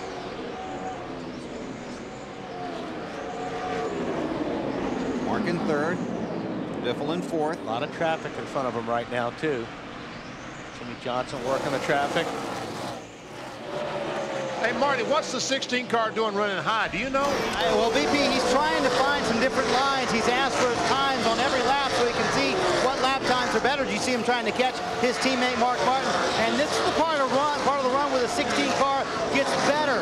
The longer they run, the better this car gets. In fact, he was asking for Mark's lap times and his teammate Matt Kenseth's lap times, who is behind him. He thinks he has a better car right now than Mark. Just a question of getting through all this traffic quicker than Mark. 4 Roush cars in the top 5. Busch, Martin, Biffle, and Kenseth. Jimmie Johnson in the 48 Chevrolet for Hendrick Motorsports. Behind them, a couple of Dodges. Kasey, Kahne, and Sterling Marlin has worked his way to 7th. Yeah, you can't, you know, he's working that different line. You can't pass somebody by just following him. Right. So Biffle's one of those guys that will, you know, he'll follow a guy for a couple laps and then he'll start looking around. There's Sterling now back up front. Jimmie Johnson chasing the leader, Kurt Busch. Johnson has led 73 laps already today. Kurt 62. And they both want to lead the most laps. Because if you lead the most laps, you get 5 bonus points. And we can see that Kurt is having trouble keeping his car on the very bottom of the racetrack. Jimmie Johnson, 48, not having that problem. Well, some of that might be now that the 48 gets back on the 97's rear bumper. It's going to loosen him up if he gets close. What's he saying, Matt? He says the car, Wally, a little harsher on the bumps this run, but his spotter, Craig Osborne, crazy, telling him, just keep doing what you're doing. The 97 is searching around, trying to find a better line. You are just so hooked up on the bottom. You search for your line, but you watch the other guy's line. Sure, right? you do. And as you see, the 48, okay, I think I'm going to try it up here, see if I can get a better run off of 4 this time. Maybe that'll help. But you can't search too long because the guy behind you, Mark Martin, is also gaining on you. So you don't want to get up in that line that doesn't really work because you'll lose a lot of time there. Dave, how about that 6 machine? You've seen him moving in there, haven't you, Weber? Yes, sir. He has been running them down in his report on that car a lot better than the last run. So that small adjustment they made, a wedge adjustment in the rear of the car, has really helped that. And Mark said, you can give me more of that next time, too, if you want. Mark Martin started 7th today. His last win came 50 races ago, right here at Dover, when he started 7th. Car in the wall. Scott Wimmer. And the caution is out. Lap 175. Right front tire lost the air in that 22 car, and when that happens, car goes straight in the wall. Go right to the garage, Derek. It's junk. I'd agree with you, Scott. Yeah, that's not something you fix out on pit lane.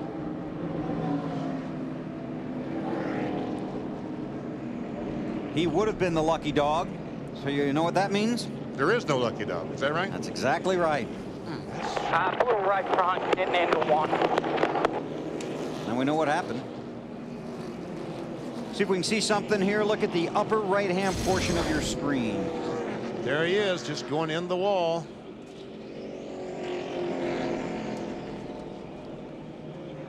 And Mark Martin might have had a look at this.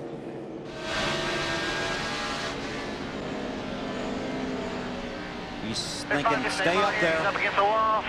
You're clear. Yellow's out. Yellow's out. If there's anywhere, as far as hitting the safer barriers go, that you're glad they're here.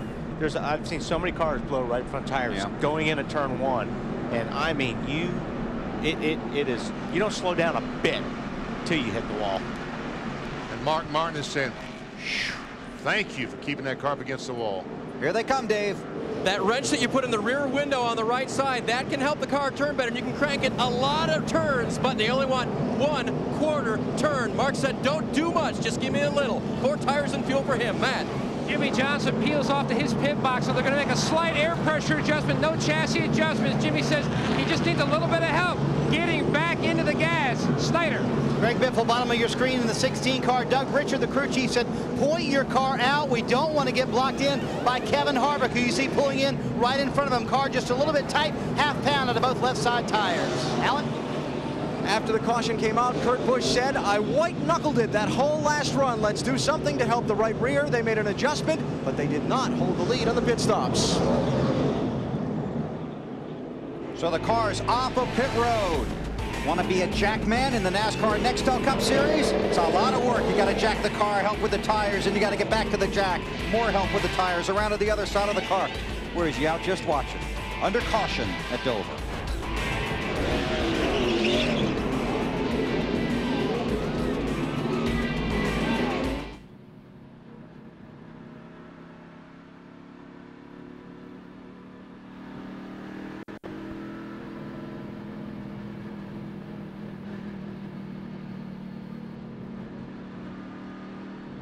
P3 right there, bud. P3.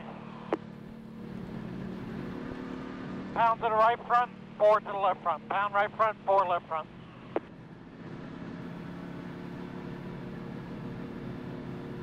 Little loose for the short run. Was going to be tight for the rest of that run from there on.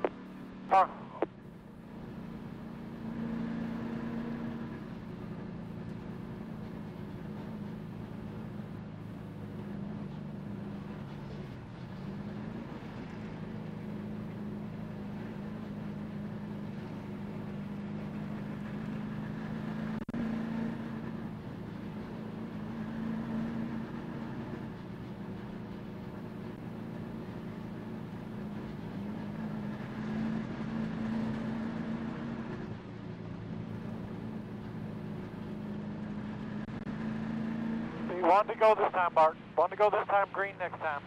When we take the green, that'll be 180 laps down, 180 down. Roger.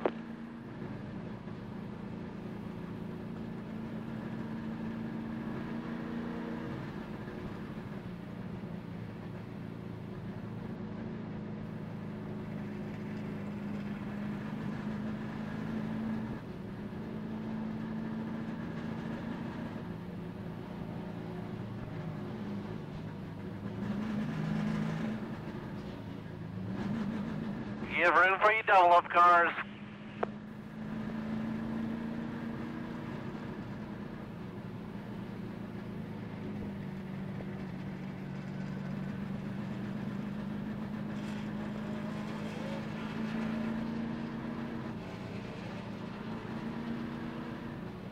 Check your belts and switches. You come to the green.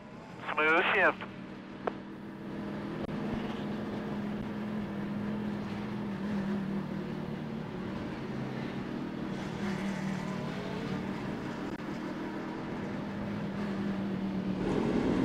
Field doubling up here at Dover for the restart. Here's our Miller Raceback championship leaders coming into Dover.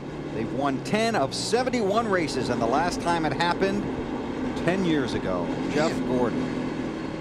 That's a long time ago. Tony Stewart came in as the championship leader, right? Yeah, so I think we're going to continue on that 11 years now. Tony Stewart, 1 lap down, 25th. Greg Biffle leads on the restart.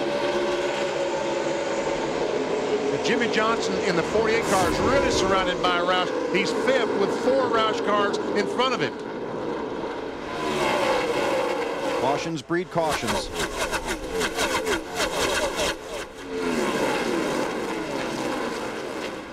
Whoa. Kurt Busch up the track. Junior's in the second spot is 7 laps down. And he restarted next to the leader.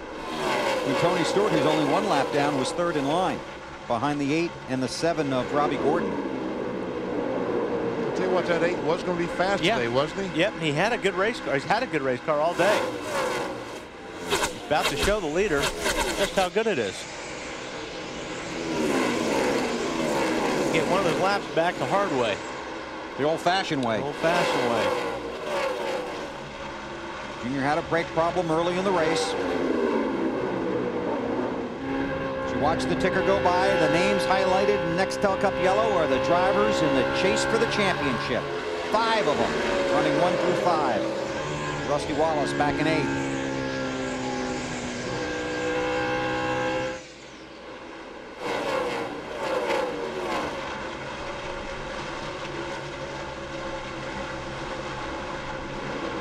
Some of the other chasers.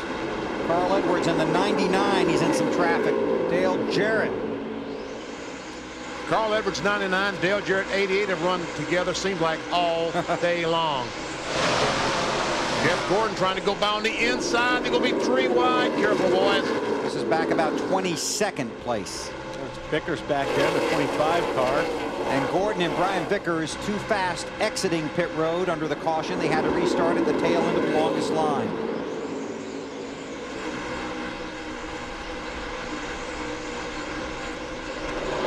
So whether you're in the chase or not in the chase, you can't make mistakes.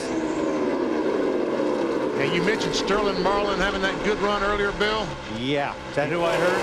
He just went by on the, and it seemed like the cylinder is missing on that 40 car. They battle for the lead. Kurt Busch, 97. Gets on the inside of his teammate and says, I want to lead a while. Some more. Some more would be right. Has already led 68 laps. Biffle has led 14.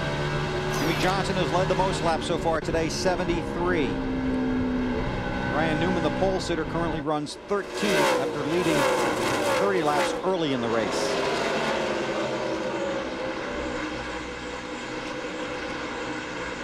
There's Ryan Newman back there in the 13th spot, Alan. Yeah, after starting on pole, we've talked about how Ryan was complaining about his car's handling. Listen to this between he and Matt Vorlander this last caution about maybe what the driver was doing behind the wheel. I finally tightened up enough, but I still couldn't turn good enough in the middle of 1 and 2, so I just slowed down my entry, started running the bottom like I usually do when I got a tight enough car to do it. Maybe a little bit overdriving the car because of the lack of grip, but all I was doing was just putting the left front on the apron all the way around.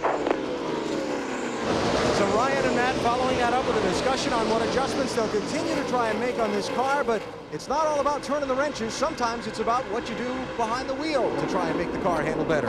And we see those guys all the time trying to move it. Last week at Loud, New Hampshire, Ryan Newman, the 12 car, was running the high line. When Tony Stewart got by him, he moved down to follow Tony more closely and found out lower he was faster. How about an update on Sterling, Matt Yoakum? Tough day for Sterling Marlin. Had a great top 10 run going. Something amiss with the motor. He's just trying to hang on at this point. Not sure how much longer. Looks like he's peeling it off to possibly hit pit road. Not much longer, Matt. You're right. That is a tough break. Sterling in his last year in that car.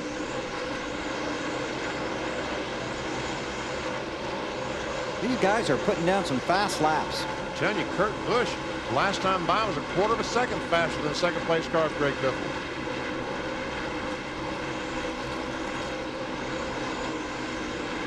There's Kurt. By 0.8 of a second over Greg Biffle. Roush cars run first, second, third, and fourth.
Laps, bud. 15 laps this run.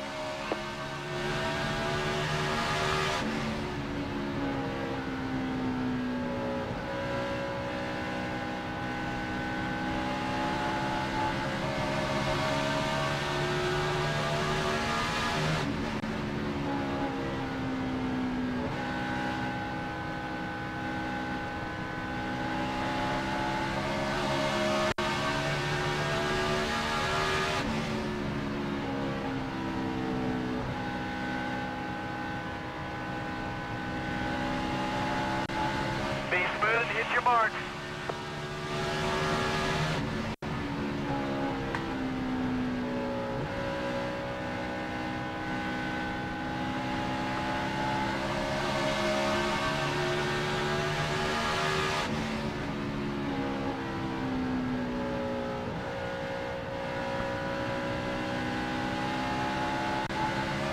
Clear by 6 of a 48.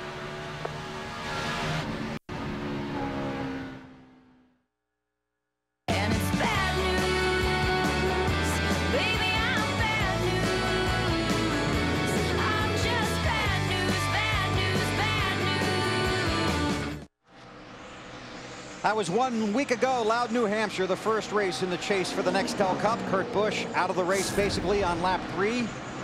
Ended up coming back out and finishing 35th, picking up 24 big points.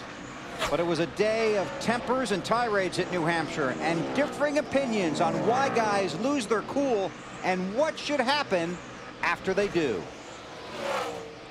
A lot of pressure at this time of year. Everybody's wanting to do good, so you know, I don't know that it'll be any different this week and from here on, because you know, if you continue to get people that have been hit in situations that continues for them, then you're probably going to have some more tempers. And it's just the nature of the business. If you haven't sat in our seat and understand what we're going through, then you have no idea. You know, you might say, how can somebody do something like that? Until you've sat in here, don't come to me with that question. They need to go back to the way it was 20 years ago, in my opinion. I mean, the reason that you see guys pay each other back on the racetrack is because we're not allowed to do anything after the races are over. You're not allowed to confront another driver. You're not allowed to handle it in ways that used to pretty much get it handled right away, and it used to end there. But, you know, NASCAR's kind of playing big brother on this topic, and, you know, there's a reason they do it. And I'm sure it's a reason that we all don't understand, but just my opinion, I mean, if they let us handle it the way we all used to, I mean, things used to resolve themselves in a very quick manner when you had to face up to the guy face to face after something like that happened. And when you put us all in 3,400-pound cars, and you know, that's been the only avenue of places that has been allowed to. So you know, they've kind of created their own problem there. Kevin LePage has just brought out the caution here at New Hampshire. Wow, looks like I love what Jarrett said. You do? Yeah, because you don't know. I mean, everybody can sit here and watch TV and go, well, he should have done this. You know, these guys drive these race cars angry. And, you know, when something happens or somebody takes you out, or you think somebody takes you out, it's like the Old West. You want to whip out the six-shooters and go. I mean, you want instant justice right now. And it's hard not to do that. Is that our... There's our lucky dog recipient, Tony Stewart. But he is a throwback racer, and he would have enjoyed racing 20 years ago. But 20 years ago was a lot different because the drivers then worked on the race cars. Okay. And they were not going to tear up the race cars. Yes, after the race was over in the garage area, they wanted to yell at each other. Sometimes they'd throw us a fist. But they did get it settled in the garage area. We'll keep an eye on that. Let's go to Dave. A very calm Mark Martin said the car was much tighter this time. I need more wedge into the right rear. They make that adjustment. Take a windshield tear off the windshield. Give me a Gatorade. Send me back out. Matt. Jimmie Johnson to the car was a little free on that run. Wasn't sure if it was the tires or the air pressure adjustment they made. Going to go back on the air pressures to Snyder. Greg Biffle, 16 car, middle of your screen. The car very good on that run. They talked about some changes. Greg said it was very good. No changes. Alan. Just a quarter pound of air out of the right rear tire for Kurt Busch. That's the only change they're going to make. He's not going to get off pit road first. In fact, a little traffic jam there. Look out. And some tire strategy here at Dover. Elliott Sadler picked up 12 positions. Jeremy Mayfield 12. Dale Jarrett 12. 2 tire stops. Now this is Kurt Busch sliding past Kevin LePage. You got to be good. You have got to be lucky, especially if you're in the chase for the Nextel Cup. Under caution at Dover.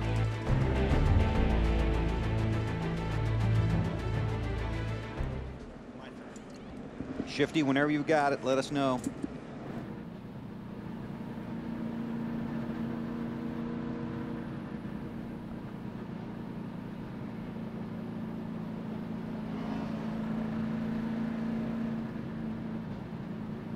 Even on the right, Mark, even on the right, 2.5 left front. P6 there, P6, the 38 and the 19, I'm pretty sure did too. Roger.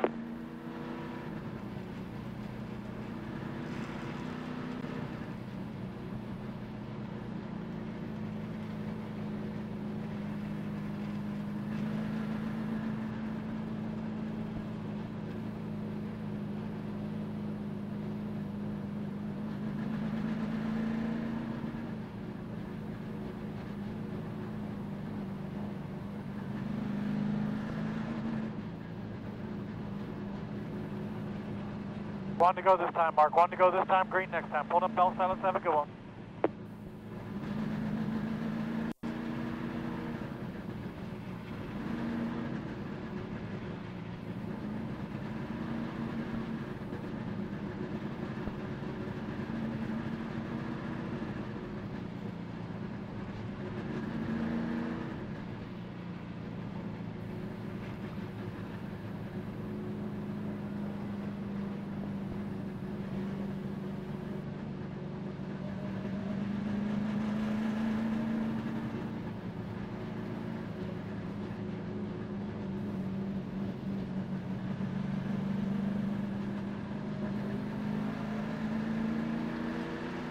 Here come your 00 cars.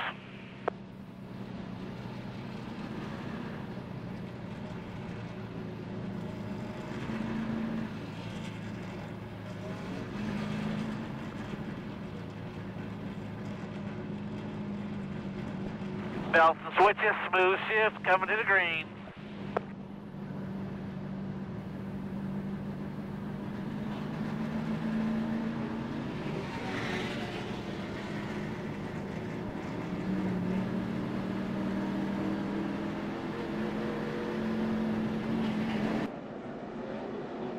Coming to TNT, secrets unfold, enemies collide, and drama has never looked so good. A-Race, beginning tomorrow night at 6 on TNT.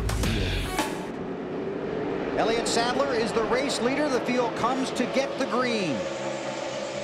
Elliott Sadler, Brian Vickers, Jeremy Mayfield, Dale Jarrett. 2 tire stops after about 25 laps of green flag racing. I think that was a perfect time to try that, see just how well the car is going to work with 2 tires instead of 4. At Dover, this is when the race really begins, just past the halfway mark. You're right. Everybody's just positioning themselves up to this point. I'm sorry, what did you say? I don't know. Don't ask me to repeat it. I won't, but I'm getting the tape. Wow.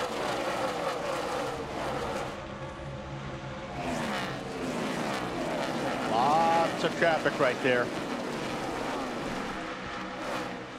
Tony Stewart was the lucky dog. He runs 24th, the last car on the lead lap. And Tony Stewart's car, to me, looks like it's getting better. I would think that Tony is going to be passing cars and going forward. As I say that, the sun comes back out. Some clouds had come in. It looked like that might have made the 20 car a little bit better. Now the sun is back out. We'll see how things work out for Tony Stewart. Here comes those fresher tires. Yep. Past the 2 tires, or fresher 4 tires, I should say. For Busch. Mayfield took 2, Kurt took 4. How about the 19, Snyder? Indeed, Bill, they did take 2 tires, and last week at New Hampshire, Slugger Labby was very self-critical of his last call to bring Jeremy to pit road. Felt like he cost that team 10 spots. Jeremy finished 16th in that race, so he said, today I will be much more aggressive. Thus, the 2-tire stop right now. Alan? Benny and Wally, you guys were just talking about the sun coming back out. Jimmie Bennett, Kurt Busch's crew chief, told me this morning that the temperature doesn't really affect this track so much as the rubber buildup does as the day goes on. They continue to try and adjust this car so it's better as that light-colored racing surface gets blacker the more laps you're put on it and we get closer to the finish. Jerry Mayfield about to lose another spot to Matt Kenseth in 17. Kenseth took 4. And Mayfield will continue to lose a few spots. Then he'll settle in. I think he'll settle in around 9th, 10th, 11th. And he was 15th before the stop and currently runs, you know, in the top 5. So you hope these things work out for you over the long haul. You can't really judge them with immediate results. On board with Mark Martin. You can see how much faster Mark is through the center of the corner. Elliott Sadler was 13th before the pit stop. Mark making the move inside the 19 for position. So another position for the 6 car. Puts Mark up in the top 5. While chasing Elliott Sadler, 13th before the stop. Took 2 tires, came out first. A lot of changes at Robert Yates Racing this past week. Robert Yates said he didn't sleep the entire week following Richmond when Sadler missed the chase. So they decided to make some changes over there. And here's what Elliott thought. We've had a pretty frustrating season, not only me, but also the 88. And, you know, we were all looking for changes. And I think putting Todd and Dale back together was a good decision on Robert's part. I mean, I think Dale's been missing that a little bit and needed that good, strong iron fist on his race team. And I think Todd can definitely fill that spot. So, you know, it's going to leave us searching a little bit on the 38 car for a couple races. But I think we got a great support group, and we'll get us a good crew chief and get back to business. The interim crew chief is Kevin Buster, team engineer. In fact, he was voted Matt Kenseth just called in, told his crew, be ready, I think I've got a flat tire. One of the championship contenders, the first of them with a major problem today here at Dover as he comes down pit road.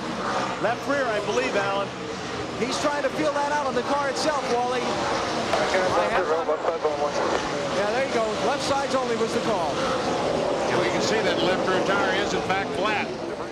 Was running fourth. Coming to left rear, guys. Left rear, left sides only. Remember, pick up on the car here. Here we are. On the previous lap, Matt Kenseth was second in the championship standings, but this is all happening under green. A track that really bit him a year ago, Alan. Yeah, well, just the left side's changed, and Matt's heading back out. We'll see how much it costs him, and we'll check and see if this tire was cut down or what might have happened. And sometimes we criticize NASCAR for throwing the caution flag for debris, and we look around and we don't see any big chunk of debris, but it doesn't take much debris to puncture these tires. So Matt Kenseth back out on the racetrack. One of the 10 contenders in the chase for the Nextel Cup. There's the race leader, Elliott Sadler. We got a flat right rear too, Robbie. Maybe more problems for Matt Kenseth. All right, 10-4 ready. He just said he thought he might have a right rear flat as well as what just came over the Matt Kenseth radio. For a couple laps here, but it don't feel right. So the piece of debris was like 6 feet long, and the whole car hit it. That's a big piece of debris. Kenseth currently 32nd, 1 lap down. So he went from fourth. The debris was the width of the whole car. I probably hit it without 4 tires. From fourth to 32nd. And he immediately went from second in the standings all the way back to 9th. That's how quickly things can change, and still over 175 laps to go at Dover this afternoon. There are the standings as they run in the chase for the Cup. Tony Stewart has worked his way back into the top 5. Currently runs 22nd on the track. And there you see Matt all the way back to 9th. We'll keep an eye on the Kenseth situation. Elliott Sadler with a 2-tire stop leads Kurt Busch, Greg Biffle, Mark Martin, and Jimmie Johnson at Dover.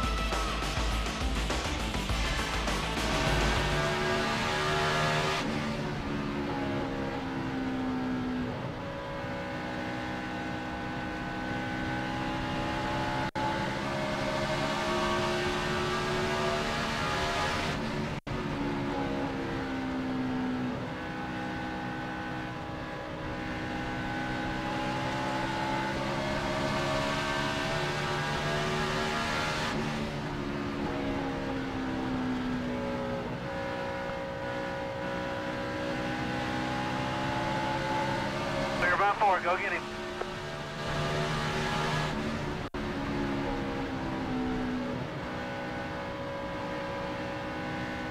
Still out there, keep coming, keep coming. You're clear, clear, clear.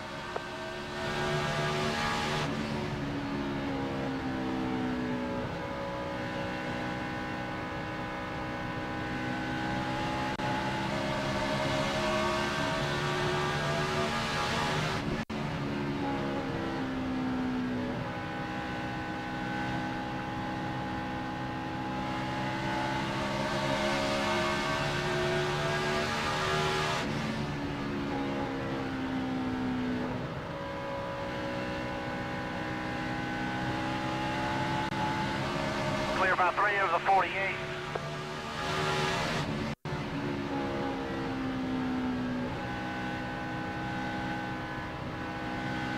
Laps to the front, 20 laps.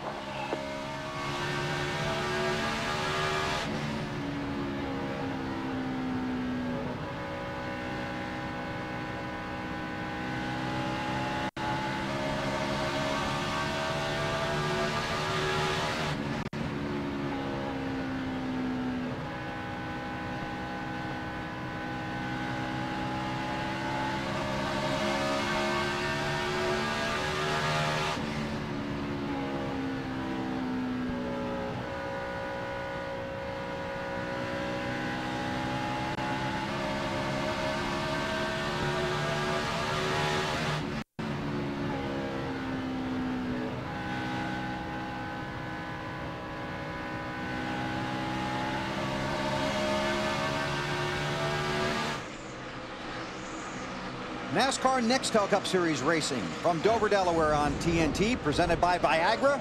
228 laps are on the board of 400. Elliott Sadler is the race leader after using pit strategy, a two-tire stop to get to the front.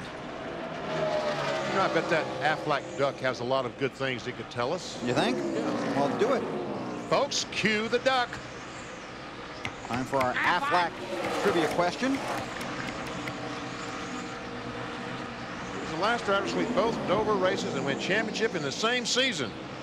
For the lead on the screen, Kurt Busch under Elliott Sadler. For the lead. Jeff Gordon. I don't know. And the answer is, oh man, Bill Elliott, back in 1988. Had to go a long way back. Yep, our Aflac trivia question. Bill still doing some driving for Ray Evernham and working with Ray's drivers. Matt, how about that 38 car? Oh, do you see Kurt Busch? Sorry, Matt. Yes, I saw that, Bill, and that's the same problem with the 38. Elliott Sadler says too loose to race Busch. So he's just trying to settle in. And BP, you were inquiring about that two-tire stop for Elliott Sadler. Kevin Buskirk, the interim crew chief, said, Elliott, let's try two tires. Elliott agreed, and it got them that track position. Looks like a great call to me. Car has been pretty competitive with those two tires. And it's working out for his teammate Dale Jarrett, who has his crew chief Todd Parrott. They're reunited. And Jeremy Mayfield is still maintaining that 6th position. Up front, Kurt Busch, the race leader, defending series champion, trying to make up some ground after last week's disaster at Loudon.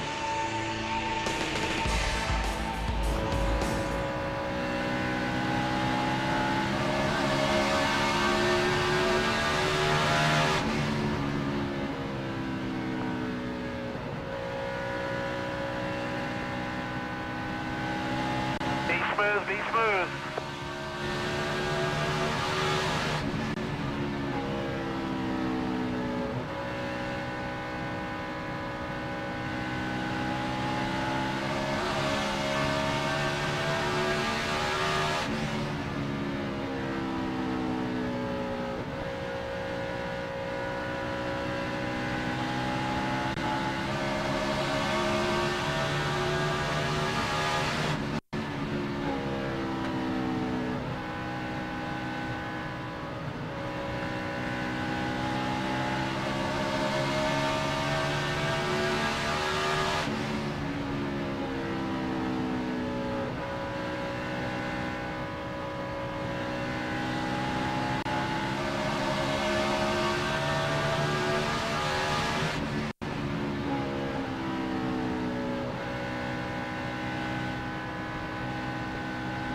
Laps, around 30 laps, nice and smooth, but go get him.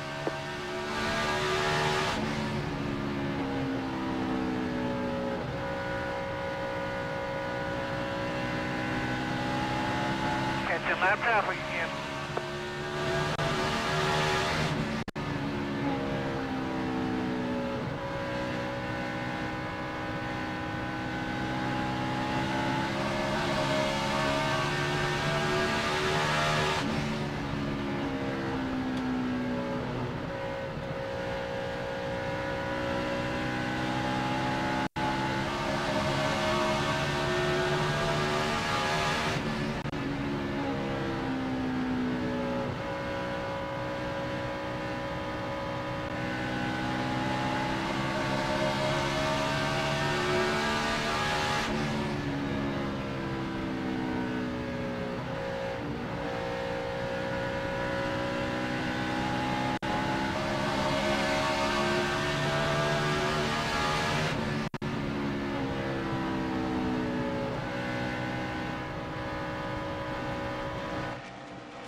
NASCAR Nextel Cup Racing, presented by Viagra from Dover International Speedway on TNT, is brought to you by Miller. There's good enough and there's better than it has to be. Miller, good call. By Chevy, the winningest name in racing, and American Revolution. And by Burger King, who reminds you there are 1,537 different ways to have a Whopper. Which is yours? TNT Sports in Dover, Delaware for the MBNA RacePoints 400. Kurt Busch is the race leader. Ford's running the top 4 positions. Kurt leads by 0.6 of a second over Elliott Sadler. Matt Kenseth was running in the top 5 on lap 2. Yeah, 16. Keep your eye on that spot right there. That is the debris that the 17 car ran over with this left rear to give him the flat. And you'll see it fly up right there, up against the fence. This piece right here, that's what did it right there. So Matt had to come to pit road. Currently runs 27th now, Alan. Yeah, and after he got back out on the track, Bill, the first thing he asked Robbie Reiser was, give me an idea what I have to do to get back on the lead lap. So Robbie took a couple laps, let the scoring situation sort out, then told Matt how many cars he has to pass and how far behind the current Lucky Dog eligible car he would be. That car is Travis Kvapil, who runs in 24th. He knows where he is on the racetrack, and he's turning in some incredible lap times trying to catch him. Travis runs in the 24th position. Matt in the 27th position. But on the track, it's almost a half a lap that he's got to make up on the 77 car. It really is hard to believe that Matt can make up that much time on Travis Kvapil, because Travis is running pretty doggone good. And there you see with the pace chase where they are in the track. As Wally said, about a half a lap. And let's see, Travis last time ran a 25.07, and Matt just about a 10th faster. So it's going to may take 40 laps, 50 laps if it stays green. He's got 155 to go. Rusty Wallace in the 2. Around Jeremy Mayfield, a couple of guys in the chase for the Nextel Cup. That puts Rusty up to 7th. Everybody chasing Kurt Busch.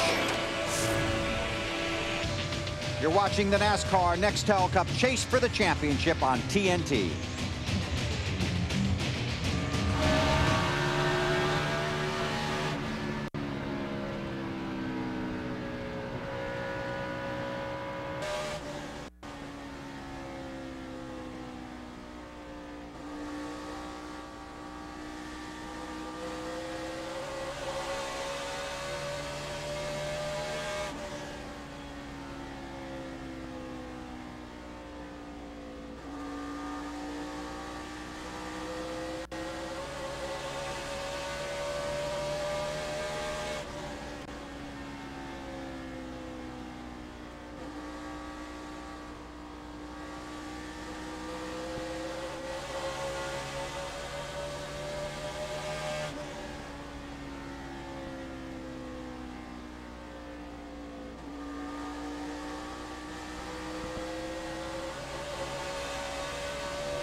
Outside, still there, outside.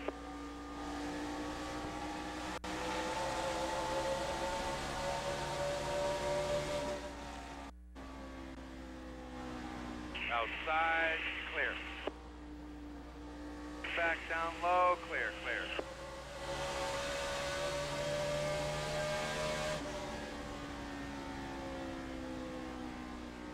The secret is out. Las Vegas is coming to TNT. And Tuesday night at 10, Sin City is hotter than ever.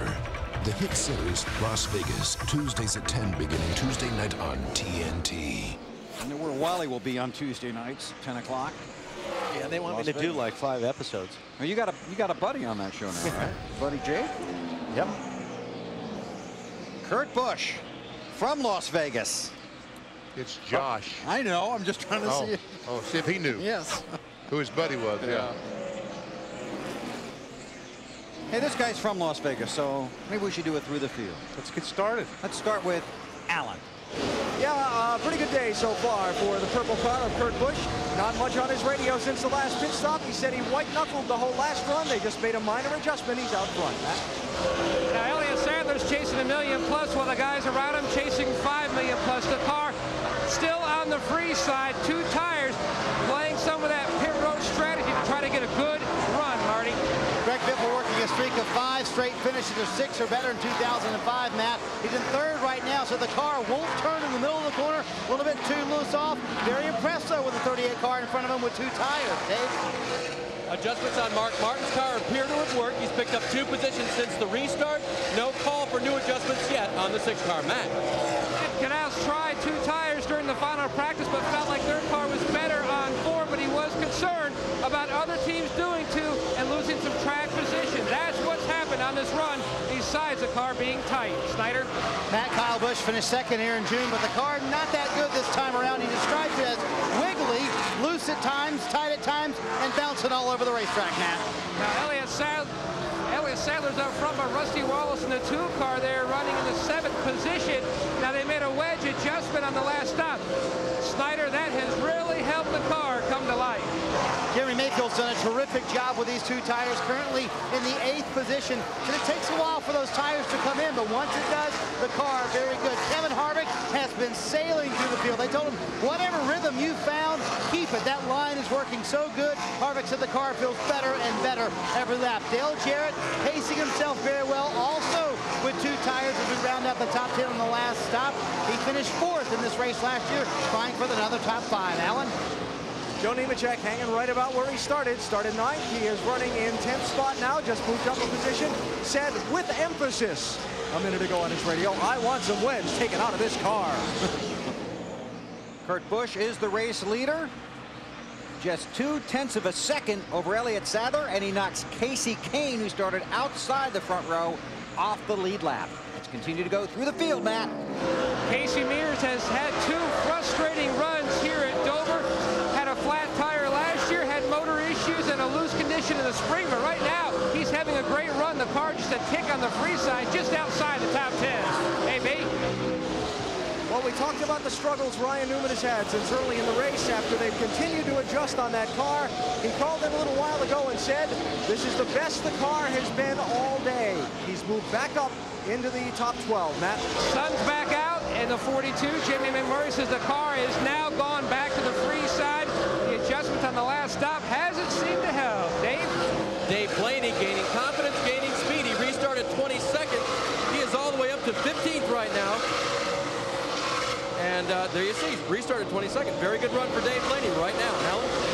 Brian Vicker's team made a 2-tire stop under that last set of pit stops at lap 203 to try and get some track position. Brian reporting that his car not turning as he'd like it to. He's in 16th. Dave? All right, Jeff Burton's car has no grip, but they've made adjustments to try to work on that. The last time the adjustment didn't work so well, so they made another adjustment this time. It's taken off a lot better this time. Marty? Dave, Jeff Gordon is a 4-time Dover winner, so he knows the feel that he's looking for right now. His feel is a little bit too loose. He said we must get this thing tightened up, but we're getting better. Dave? Tony Stewart, lucky dog twice today, back on the lead lap, and last pit stop, no changes. He can drive this car. He's been running times similar to the leaders. The 45 of Kyle Busch, that car was still not turning well, so they made an air pressure adjustment for Kyle. He continues to run on the lead lap. As for the 21 of Ricky Rudd, the car was tight one run, loose another. The last time they adjusted for a loose condition, turned too well, changed the track bar on that car. Matt? Carl Edwards, Dave, running in about the same position he has most of the race, just outside of the top 20. He told his crew chief, Bob Osborne, I just can't make the car go. It has no grip. It's on top of the racetrack and skating. They're going to make an air pressure adjustment on the next stop all the way around and try to get him more grip. Well, we told you the story of Matt Kenseth hitting the debris, cutting his left rear tire, and falling off the lead lap. He's trying to get in position to get the lucky dog. Here's the problem. The leader, Kurt Busch, has caught the tail end of the field and begun to put more cars a lap down. Those are more cars Matt Kenseth has to catch and pass to be in position to get back on the lead lap. Thank you, gentlemen. Look at this. The top 5 guys in the chase for the championship. Wow, that is incredible. Still over 100 laps and then 8 more races to go, but that's how close it is now. How close will it be when we get to Homestead? It was 8 points when it was over a year ago. The excitement is beginning to build.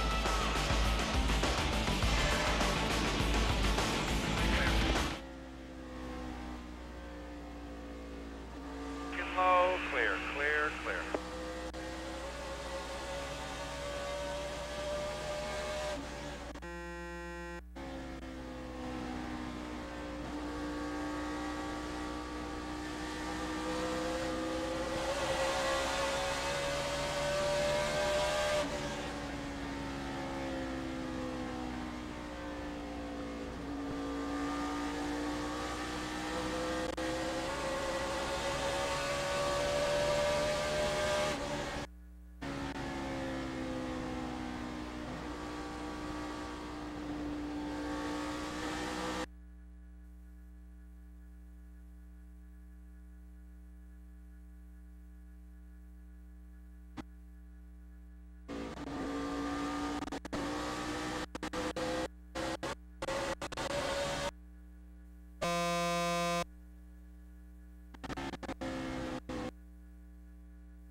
TNT Sports live at the Dover International Speedway. NASCAR Nextel Cup Racing presented by Viagra, under caution for debris on the front stretch. 270 laps are complete. Pit road will be open this time. Ricky Rudd, the 21 car, is the lucky dog. Will be the 22nd car on the lead lap. We've seen a variety of problems on pit road so far today. We'll see what happens this time. Kurt Busch will lead him down. Dave Burns has Mark Martin in that tricky pit stall, Dave. And they've been on it all day long, Bill. They've been working with wedge, a chassis adjustment in the car for the tightness of the car. Now they're going to go to air pressure out of the right front, into the right rear. Those are the only changes for Mark on this stop. 4-tire change for the 6 car. Matt. Jimmie Johnson getting ready to peel off to his pit box, which is at start-finish. Now Johnson said the car was really tight. Chad Knaus will try to fix it with a chassis adjustment. David Wright, who normally pulls off the windshield, not here. His wife had a baby. Snyder. Middle of the screen, Greg Biffle, second on the track, trying to get the win off pit road for the 3rd time today. Car just a little bit too loose, half-pound on the left side tires, Alan. Smooth on the right side for Kurt Busch. Good on the left side. He's trying to get off pit road first. And just a minor air pressure adjustment on the left side tires, and he will be the leader again. So Kurt Busch leads him off of pit road. Martin and Sadler swap spots. And they continue to work on Tony Stewart's car on pit road. We'll update that situation when we come back to Dover. You're watching NASCAR on TNT.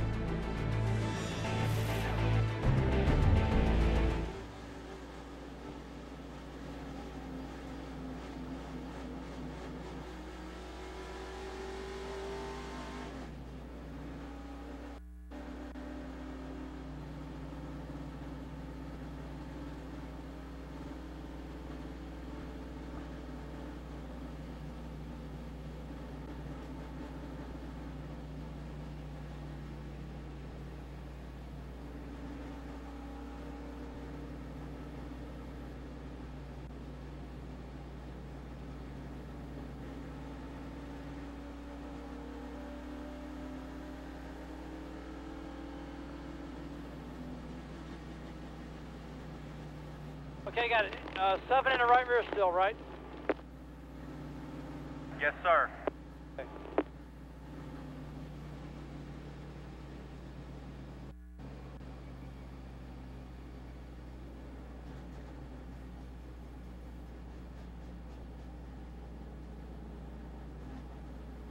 One to go. 4.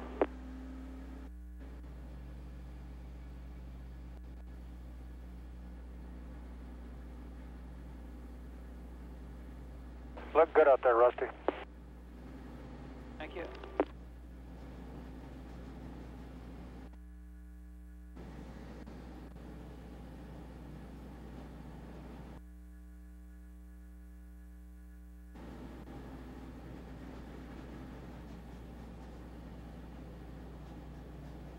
Cars on the way. Yeah, it showed tighter that time. 15, 11, 8, left rear, 11 left front.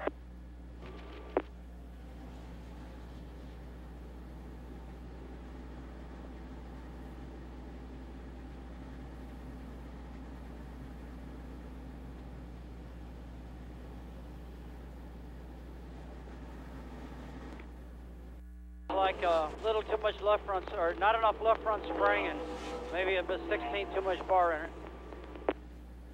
10-4.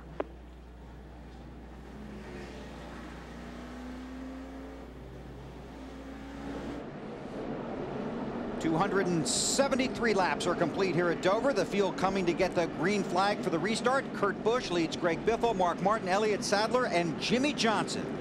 It looks like they were making some pretty big chassis adjustments on the 20 car, and that's why he was doing on pit road. He restarts 21st.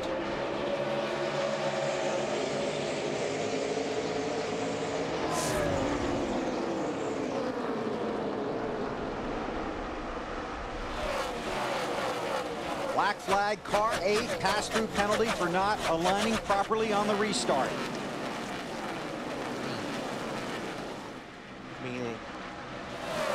He's already 6 laps down after a brake problem early in the race. Update on car 20. Here's Dave.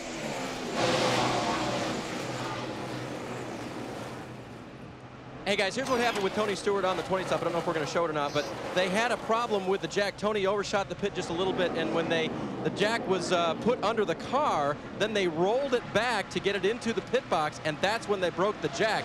Had to get a new jack, put on right side tires, made a track bar and wedge adjustment for a little tight race car, and then came back in and put on left sides in a subsequent stop.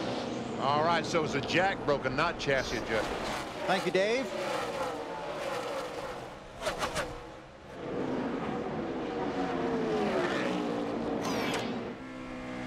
On board with Rusty Wallace. 7th, looking at 6th.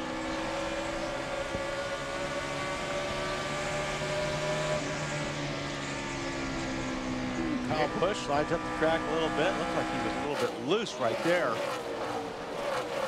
Rusty's he tried to get underneath him, but what are they saying about the 5, Marty? You're dead on, Wally. They start the run just a little bit loose, and the changes they have made today have really made that car work better. He's a little too tight at the end of the run. So on this last stop, half pound down the right front, half pound in the right rear, 5 car working very well here late and midway through the race. 2 car must be working a little bit better though, because he goes by the 5. Car does look better, doesn't it? Yes, it does. Problem is, if you start out loose like the 5 is right now, you're doing it in traffic, which makes it really, really difficult. Somebody pulls up behind you and you're loose, you got to give him the spot or you're going to crash. But as it goes on, if he doesn't lose too much track position, he'll be better at the end of the run. I just made that up. You did not.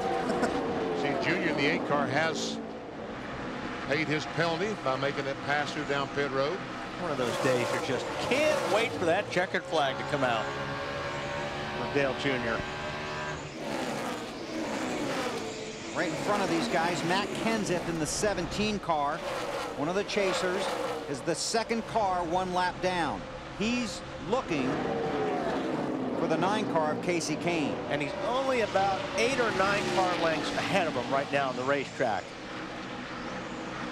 There he is right there. Rusty Wallace is right behind him. of trouble with 7-car Robbie Gordon up against the wall, and looks like his car is stalled, and caution flag is out. Down right there, Robbie. You can come down. All clear. If you hurry. Motor, Rob, motor.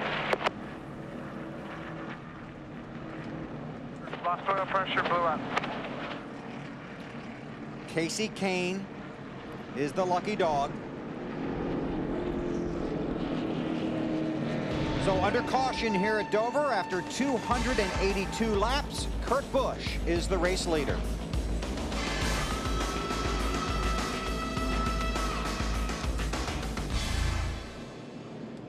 What was the deal on Junior?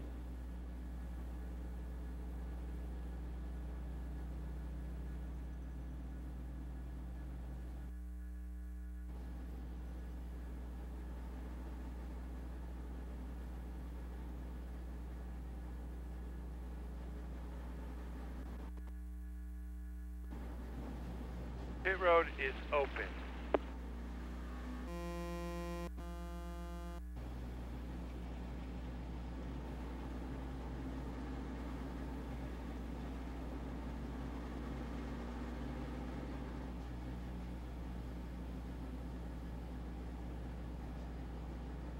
Safety chuck up high. Earl. All right.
Second race of the chase.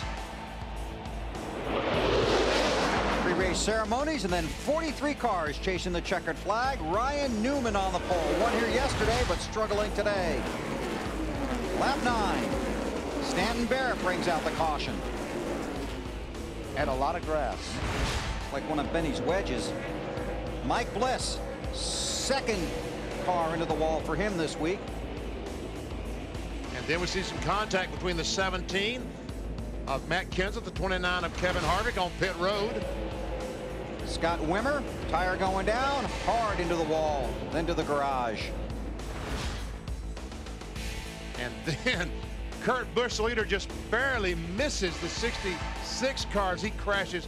That was Kevin LePage coming down off the wall. And then Matt Kenseth, after running over some debris on the backstretch, there you see it. Hits that debris, cuts down the left rear. Had to go to pit road. Currently runs 24th, 1 lap down. Now 285 laps are complete. Here's our Napa field summary. 6 different leaders working our 7th caution of the day. Kevin LePage, Sterling Marling, Carl Long, and Stanton Barrett are out of the race. 23 cars run on the lead lap. Now Kenseth's in a good position to try to get that lap back. He's first car 1 lap down. He's got the whole racetrack before Kurt catches him. Now, from about 12th place back, pitted under this caution, Jeff Gordon, Dale Jarrett, Jamie McMurray, Brian Vickers, Carl Edwards, Tony Stewart, and Joe Nemechek all came on the pit road after about 9 laps of green flag racing. And we'll see how that plays out. And it's very important to note that Matt Kenseth is on the inside, the first car 1 lap down. He just don't listen to what you say, does he? No, he doesn't. He just completely ignores I just like to underscore your important points, Wally.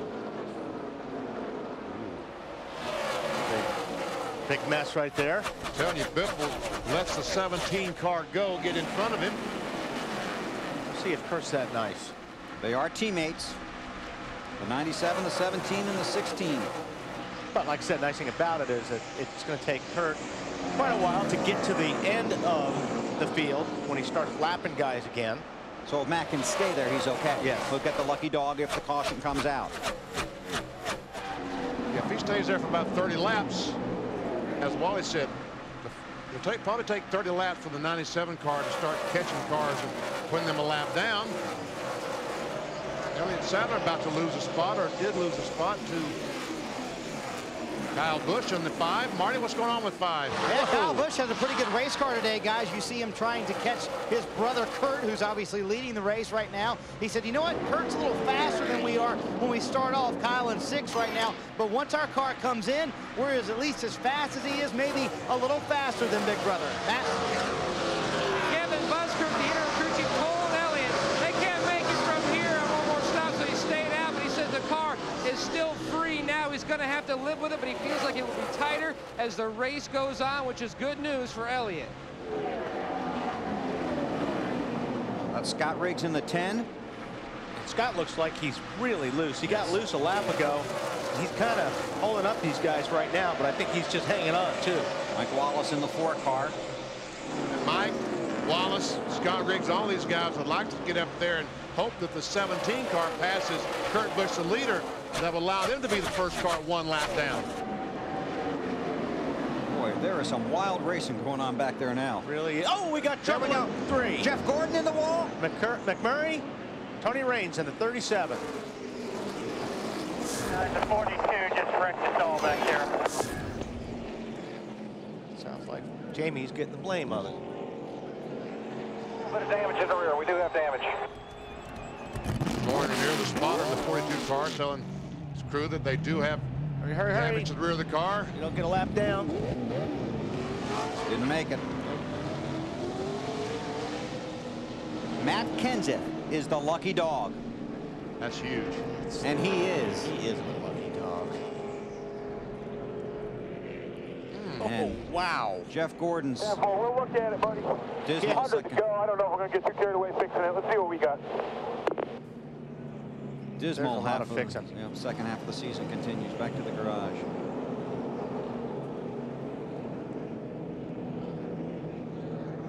The camera guy's going to beat the crew back there. All right, let's see what happened here. Coming down right at us. It's like the 42 and 37 looks like made contact as they go down in turn 3. The 37 being Tony Raines, 42 Jamie McMurray. On board with Ricky Rudd. Come on, keep coming. Low, low, low, low. Yellow's out behind you. Good job, buddy.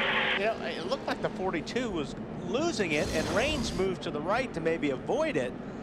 He got into Gordon, but I don't know. So McMurray heads to pit road. A couple of those guys on the lead lap. That'll help Kenseth.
1 to go.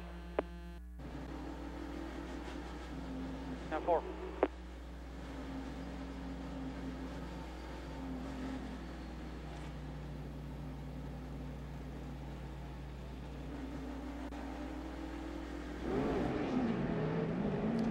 Back in the garage area at Dover International Speedway, where Jeff Gordon has just brought his car after this latest incident. Jeff, not a good day out there for you. What happened? No, we were making gains. You know, I know it didn't look like we were making fast progress, but we were making progress. And car actually felt about the best it felt all day right there. It was in the outside lane, and we were working some lap cars. And I don't know if Jamie Murray just, you know, couldn't see the guy, or a spotter told me it was clear, but he just flat out turned left right into the guy and wrecked himself and a bunch of us other guys as well. All right, Jeff, tough luck today. Jeff just getting the word that they're done for the day.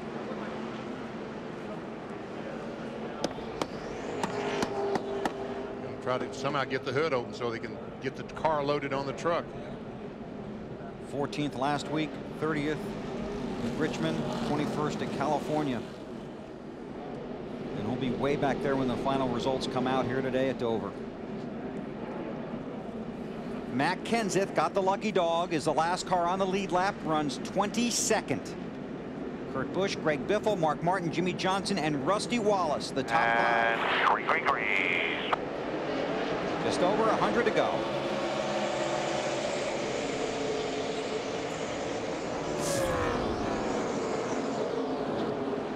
Oh, look at the 6 car go. Yep, he's got to run. He's got enough room on the outside. Nope. Man, that Mark had a terrific run through turns 1 and 2 on the 16 of Greg Biffle. Biffle, Mark. Jimmie Johnson, the 48. Rusty Wallace in the 2. 6 inside of 16. Another guy is trying. Marty? Yeah, and Greg Biffle came on the radio under the caution, said, bad news, guys, the car, worst it's been all day. He said, I have so much wheel in it in the middle of the corner that it just snaps loose coming off the corner. I have no control over this car right now. Might have a flat. That might be why. That was Greg Biffle. Elliott Sadler looking to the inside. Can't really tell. Jeremy Mayfield. Kevin Harvick. Got a little breathing room now. Looks like a flat right rear to me. He's going to come in. Waving everybody by. Jeff, I'm going to be right side tires when we come. Right now, Greg Biffle leads Rusty Wallace by 20 points in the championship standings. He won't about a lap. Not for long.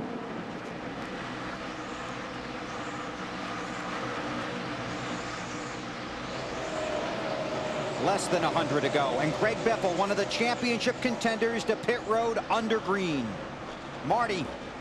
Well, Bill, this is the second championship contender to have a problem today. As you said just now, leading the championship standings, obviously that will go away for Biffle. They'll hope to get a lucky dog, but time clearly running out in this race. Again, his car was extremely loose. Indeed, it is a flat right rear for Biffle. They'll change the right side tires, filling full of fuel. They cannot make it from here all the way on fuel.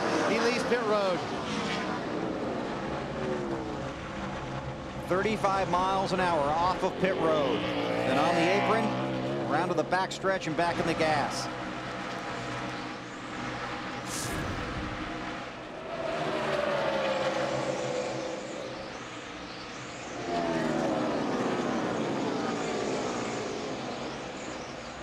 Now Tony Stewart has worked his way back up to the lead. After all, Tony Stewart is currently running in 13th position.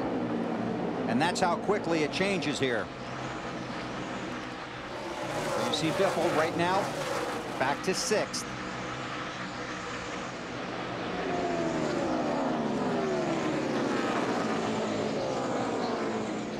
The top 4 in the championship standings separated by 9 points.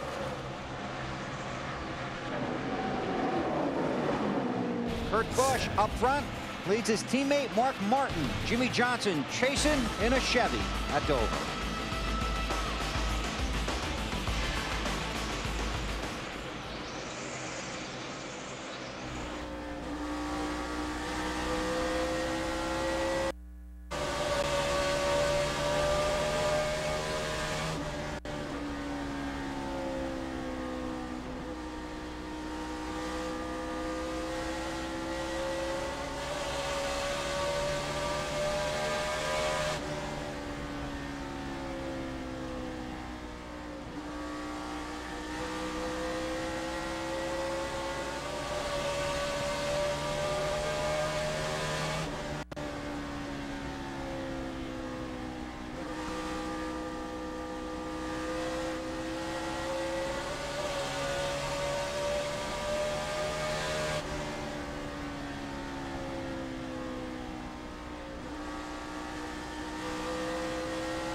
310 laps are complete here at Dover. Kurt Busch is the race leader, and here are your little Debbie lap leaders. Kurt Busch trying to lead the most laps for 5 more bonus points. And he's well on his way to that.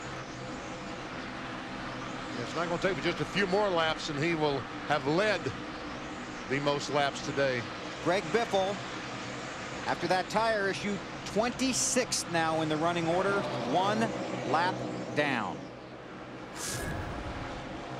An update on car 16 from Marty Snyder.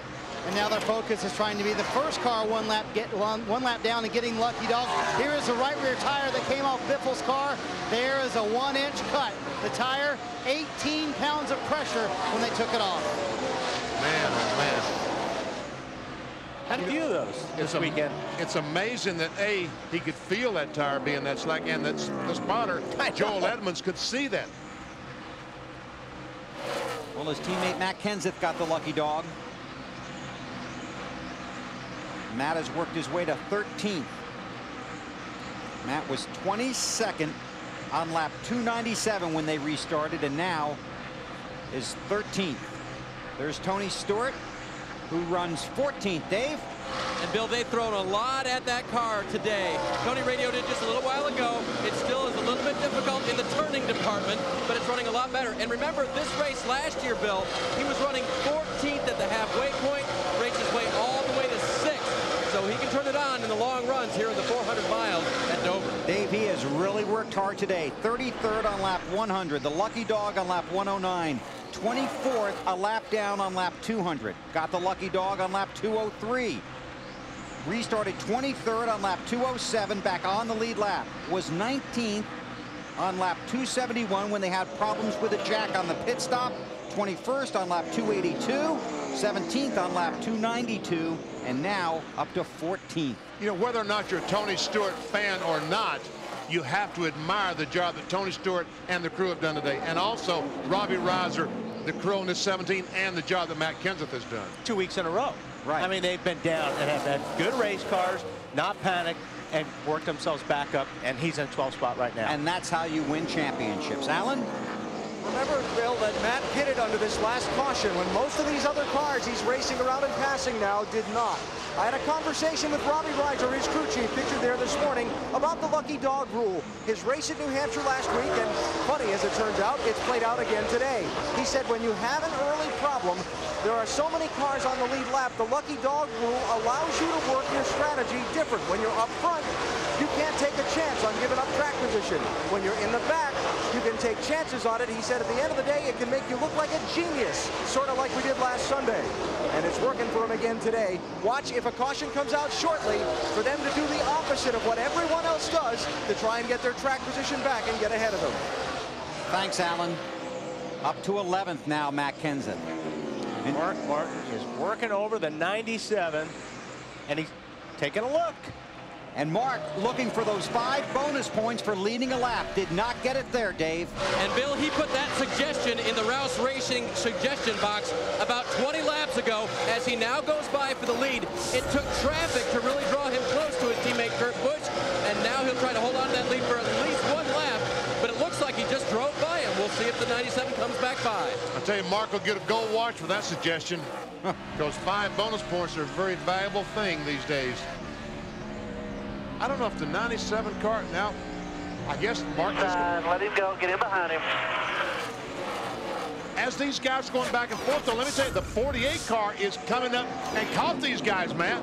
BP says the car's a little on the free side, but it is really coming to me. Look at how he rockets through the corner, chasing down the 6. And when you look at Jimmie Johnson, he's in his 4th year, much like the last 3 champions who pulled off the championship in their 4th year. So BP is somebody like yourself who won your championship in your 4th year. Why does it all seem to come together for these guys in their 4th year? Well, Matt, that's when you, after 3 or 4 years, you finally learn how to race on 400-mile, 500-mile races, 400 and 500 lap races, because when you first couple of years, you take too many chances. How big were those 5 bonus points for Mark Martin leading a lap? Mark Martin leads the championship standings now. Kurt Busch is the race leader. 322 laps are in the books here at Dover.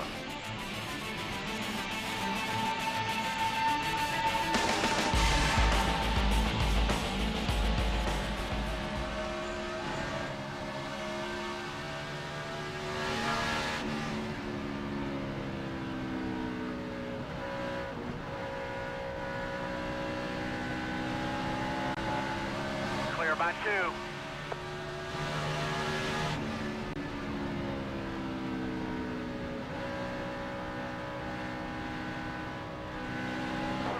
Doing an awesome job.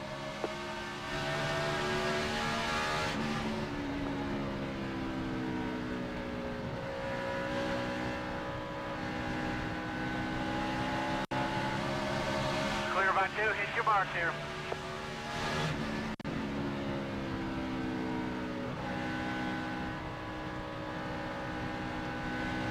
75 to go, bud, 75.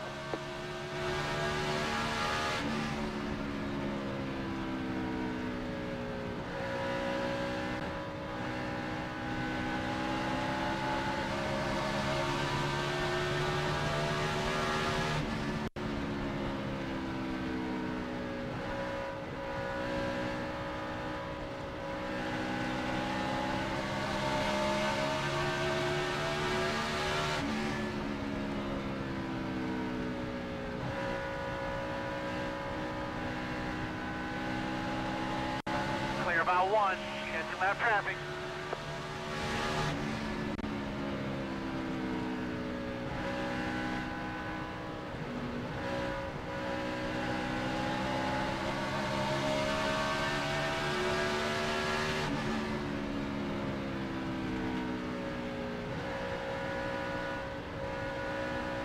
Clear, clear, clear.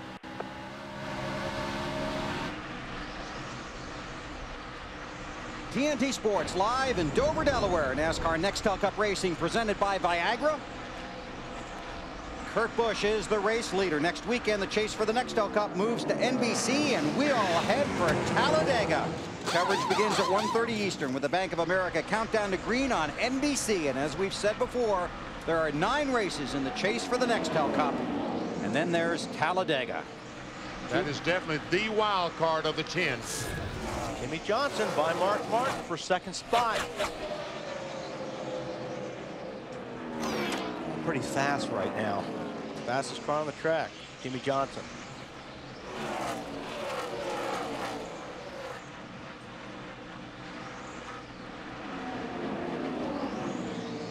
He's got to work around a slower car right now, so I'm sure he won't be fastest this lap.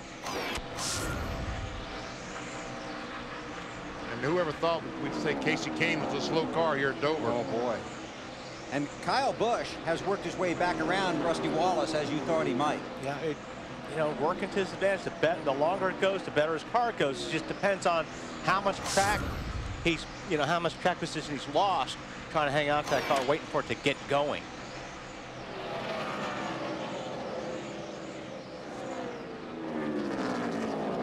There's Kurt Busch, the defending series champion, the race leader.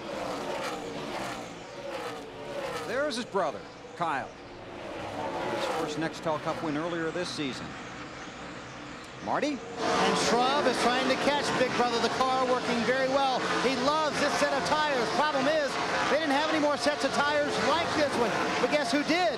His teammate, Jeff Gordon. So as soon as they went out, he went and got 2 brand new sets of tires from the 2014, and they will put those on the next stop. And if they have one more, they'll put the other set on. It's good to have teammates. Yes, it is.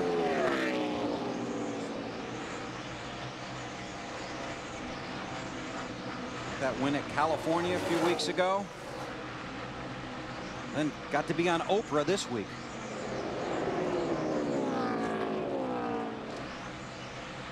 I tell you what, the 48 car is there. Just one car length separating the 97. Kurt Busch, Jimmie Johnson, and Mark Martin. That 6 car keeps lurking back there.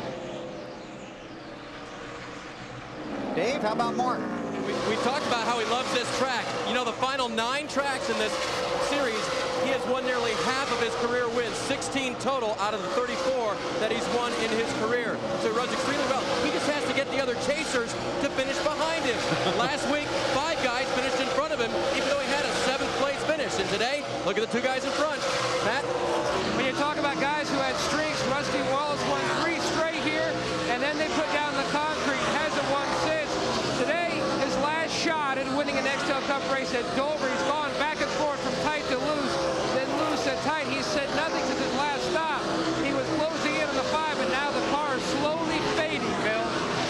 Rusty was a big proponent of the concrete here, wasn't he? When you look at how he's run at Bristol, absolutely. He's had some great runs.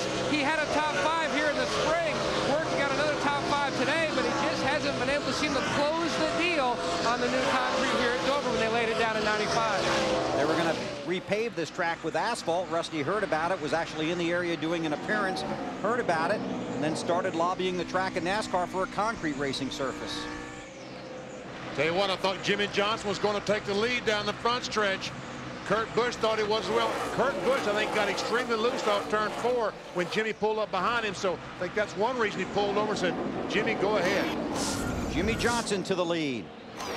Busch has already locked up the extra 5 bonus points for leading the most laps. The low Chevy of Jimmie Johnson to the front at Dover. You're watching NASCAR on TNT.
Outside, clear.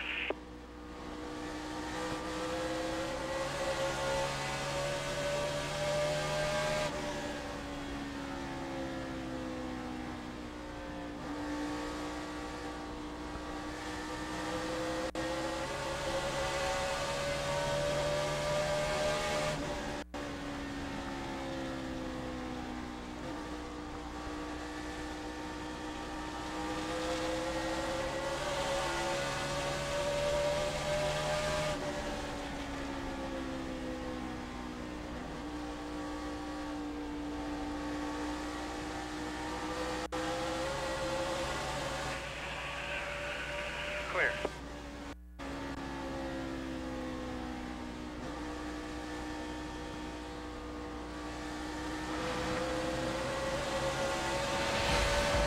NASCAR Nextel Cup Racing, presented by Viagra from Dover International Speedway on TNT, is brought to you by Ford and Nextel. Race to the dream. By Viagra. Ask your doctor if Viagra is right for you. And by Bank of America. Higher standards. TNT Sports at the Monster Mile, Dover International Speedway in Delaware. Just over 50 laps to go, and look at these guys trying to tame the monster today. All battling back. Tony Stewart from a broken jack. Greg Biffle with a flat tire. Ryan Newman started on the pole, but currently runs in the 9th spot. As we said, this monster likes cars and tires. Kurt Busch having a strong run, but has fallen back to 3rd right now, behind Jimmie Johnson and Mark Martin. They got to go. Jimmie Johnson has put some distance between him and Mark Martin right now, and Kurt Busch working the traffic a little bit better. Whoa, Schrader almost lost it. Sure did. Only about 10 laps away from pit stops. So we'll take a break right here and come back to Dover on TNT.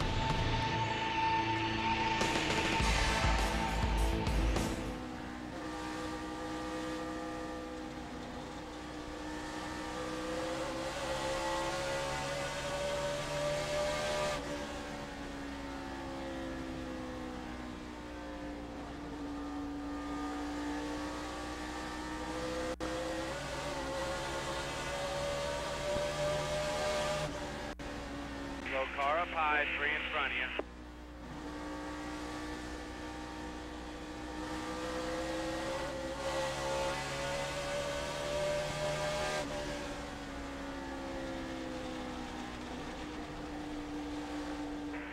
Clear.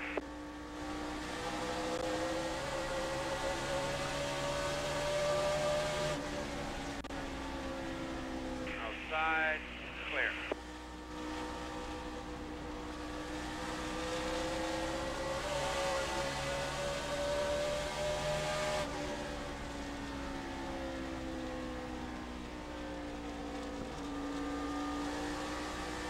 Clear all around. Larry, what lap we got to pit on? Around 72 or 73. 10-4. 50 laps left in the race, boss. Doing a good job. If we pit under green, there'll be about 25 laps to go, Rusty. Got a slow car up on the top side, 4 in front of you.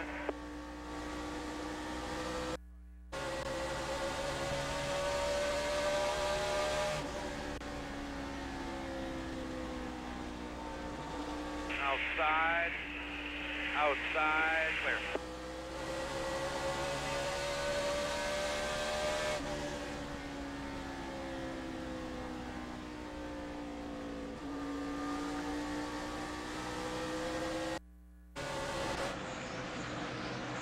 Inside of 50 laps to go here at Dover. Jimmie Johnson in the 48 Lowe's Chevy is the race leader. Trying to knock Joe Nemechek off the lead lap. Hang on.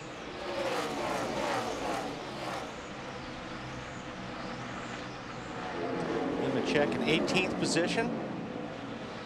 He does not want to go a lap down, but Jimmie wants to go because that 6 car, Martin, is only about a second behind him. Well, he's got everybody else he came up to lately has been giving him a lot of room, but Nemechek's the last car. Well, what is he? Yes. Last car lead lap? Yep.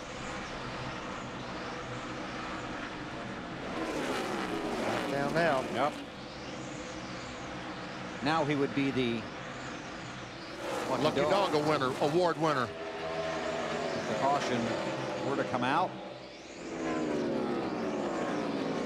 Mark cut it from 1.1 seconds to half a second. There he is. I'll tell you what, if Mark's running second and you're the leader and he can see you, you better be pedaling. As hard as you can, because he is.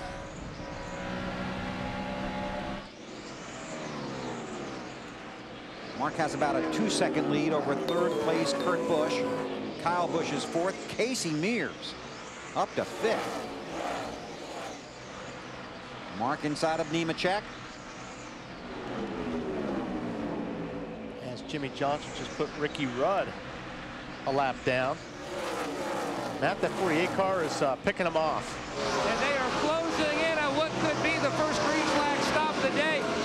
Chad Knapp and Chris Osborne both said to Jimmie, just start to get your bearings because we may be pitting under green here. And both of you guys know how tricky the entrance is coming onto pit road. Dave.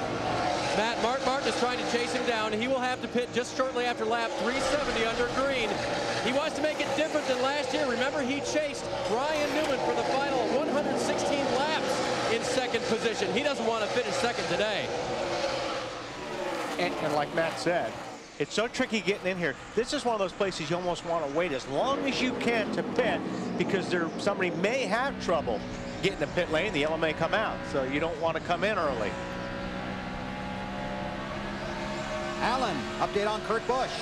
Well, Bill, I've been kind of surprised as he's been falling back a little bit. I've been expecting him to come on the radio and maybe complain about the car or at least offer some suggestions for a pit stop adjustment. Nothing from Kurt Busch at all. Just Jimmy Fennick, the crew chief, calling out approximate numbers of laps until the pit stop. I expect to see them around 365. Alan, it's surprising not to hear from Kurt, isn't it? What's that? It's surprising not to hear from Kurt because he usually lets you know what the car is doing. Yeah, and as he's sliding back, particularly for me, and this pit stop closing in, but so far, nothing from Kurt. Marty? We're looking about lap 371 for Kyle Busch, his little brother right behind him in the 4th position. He said, I need a little side bite. Car does not have as much grip as it had in the middle part of the run. We're not as good as the guys in front of us, but we can be with an adjustment.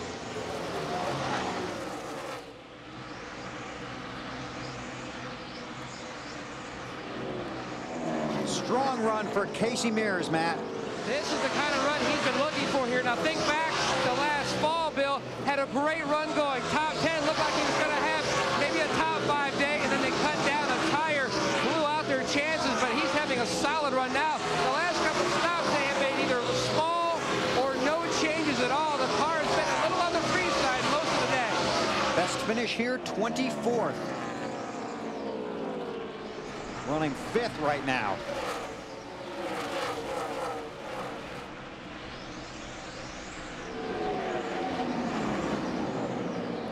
Kasey had that strong run at Indianapolis, finishing 6th. 9th at Chicago. Had a 4th place finish at Texas earlier this year. Race leader Jimmie Johnson. Inside of 40 to go. What I'm obviously very, very impressed with this 48 car. And the crew this morning told me, as I told you earlier, that they felt like they were back where they were last year. Matt, they say anything else now? BP is closing in on that final pit stop. The crew guys putting their helmets on, getting ready for when Chad Canals calls in the pit road. Now, if you're the driver, do you want to go 4 tires or 2 tires under this green flag stop, knowing the little bit of a lead that you do have, and possibly if you go 4, the others may go 2. Yeah, that's a compliment, especially if you're one of the first guys in and you show your hand, because everybody's waiting to see what you're going to do. That's why I said I think it's better if you're the leader to try to stay out as long as you possibly can. Allen?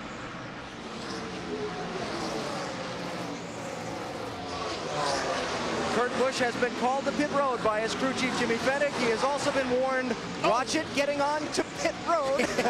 Just like that. Yeah. They, last time they were on pit road, they made an air pressure adjustment to be more like some adjustments that Mark Martin and Greg Biffle had made earlier in the race. Kurt just came on the radio 2 laps ago, said, I didn't like that. Let's go back to where we were before. Air pressure up on the left side tires. They'll make a 4-tire change here and hope they've got enough time left to get out there and run down these guys that have slipped by them. Here they go. They put the right sides on. Looks like they're going for 4.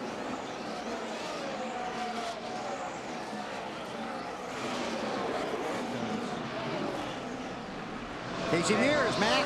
And he does pull on the pit road now. 4 tires is the call for the 41 of Kasey Mears. No caution yet as the 1 car got up at the fence. Jimmie Johnson spotters telling him no changes. 17, Mike. I should have came in and vibrated for about 2 laps, but every time I come in, you guys tell me it's my imagination, so I just hung out this time. And he has blown a right front tire, it looks like, and made contact with the wall. Talk about the 17 car. No caution yet, and here it comes out. And just like Wally was saying, Wally was... No brakes. The front of the rotor stuff, it's pretty hard. I'll help you. Right. Yes. Once again, the very top of the screen, you see the 17 car going down in the corner. That right front tire going flat. And there we see brake rotor all in turns 1 and 2. Allen? Matt Kenseth will go straight to the garage. Damage to the braking system. Robbie Reiser has told him to take it straight to the garage. Ouch. 3rd last week, but perhaps his mulligan used up at Dover. Can't imagine these guys being able to fix this car in 30 laps to get him back on the racetrack.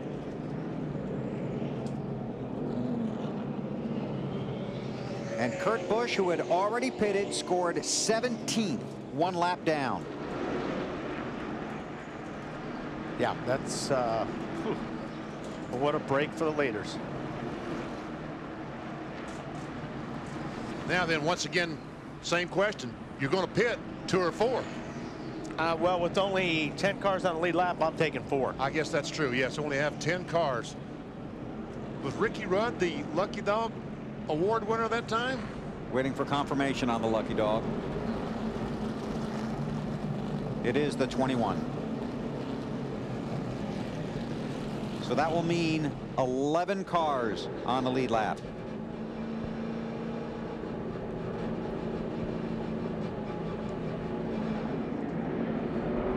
There is no lucky dog because at the time of the 17, it would have been Matt Kenseth. Mark Martin on pit road. Dave? They want track position, Bill. It's going to be 2 tires, and they're going to adjust the chassis to make sure that that car stays as fast as it has been. Mark leaves pit road. Matt? Now, caution changes everything. Jimmie Johnson and Chad Knaus were talking about going 2 tires. Chad said, do you think you want to pull it close to the wall? Chad said, what do you think? And Jimmie said, I want to go for the win. But now with the caution, they're going to go for 4 and a slight track bar adjustment, Snyder. Matt, Jeremy Mayfield has had a terrific run today. His car is just a little bit tight. It takes a long time for it to come in, but once it does, car's very good. They go up 1 round on the track bar. Alan. Ryan Newman going to make a 4-tire change. He's been working his way back up through the top 10. They're not going to make any adjustments, just tires, and send him back out. See how they can continue the recovery. Well, Mark was the only guy it looked like that took 2. Oh, boy. So he said, the one time I decided to gamble and no one else gambled. It's going to be bad news coming back to Mark. Only 10 cars on the lead lap. 30 laps to go. Matt Kenseth, a contender for the Nextel Cup Championship, back in the garage. The monster got him.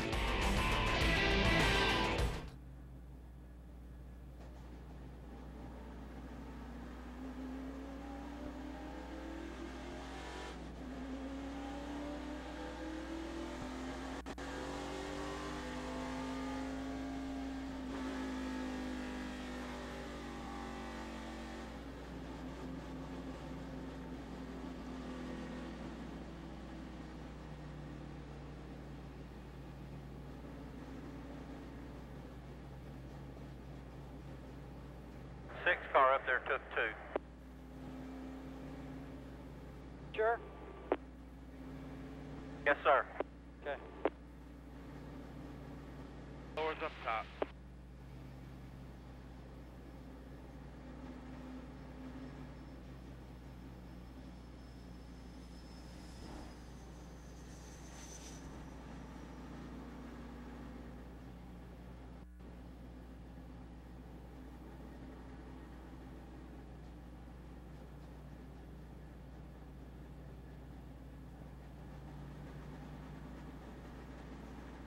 Get some heat in your tires.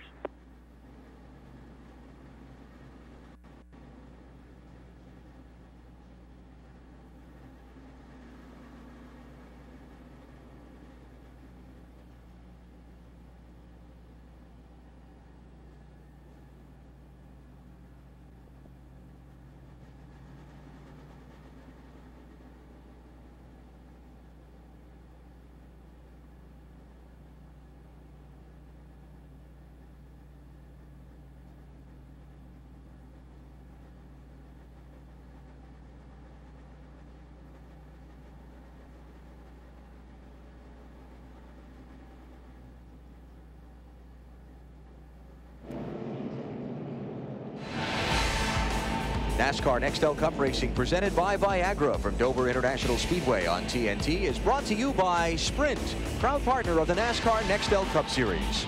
By FedEx, every day is race day. By new Tylenol Extra Strength Rapid Release Gels. Team Tylenol, think fast. And by Viagra. Ask your doctor if Viagra is right for you. And as the caution continues on the Dover International Speedway, off the track back in the Nextel Cup garage sits Matt Kenseth's car. His crew working heavy damage on the right side. They're working to replace some of the right front suspension components. Matt sitting in the car, helmet on, window net up. Obviously very distraught at the events of the day. Dave Burns. And checking in with Pat Tryson now.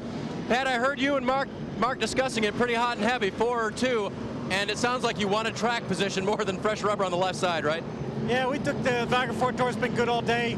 And 38 did 2 earlier and was able to hold everybody off. So got a short run here. Hopefully we can win the race. All right, they watched what the other guys did with some success, Matt. And he has some cars in front, but Chad Knaus, what a run this team has had today.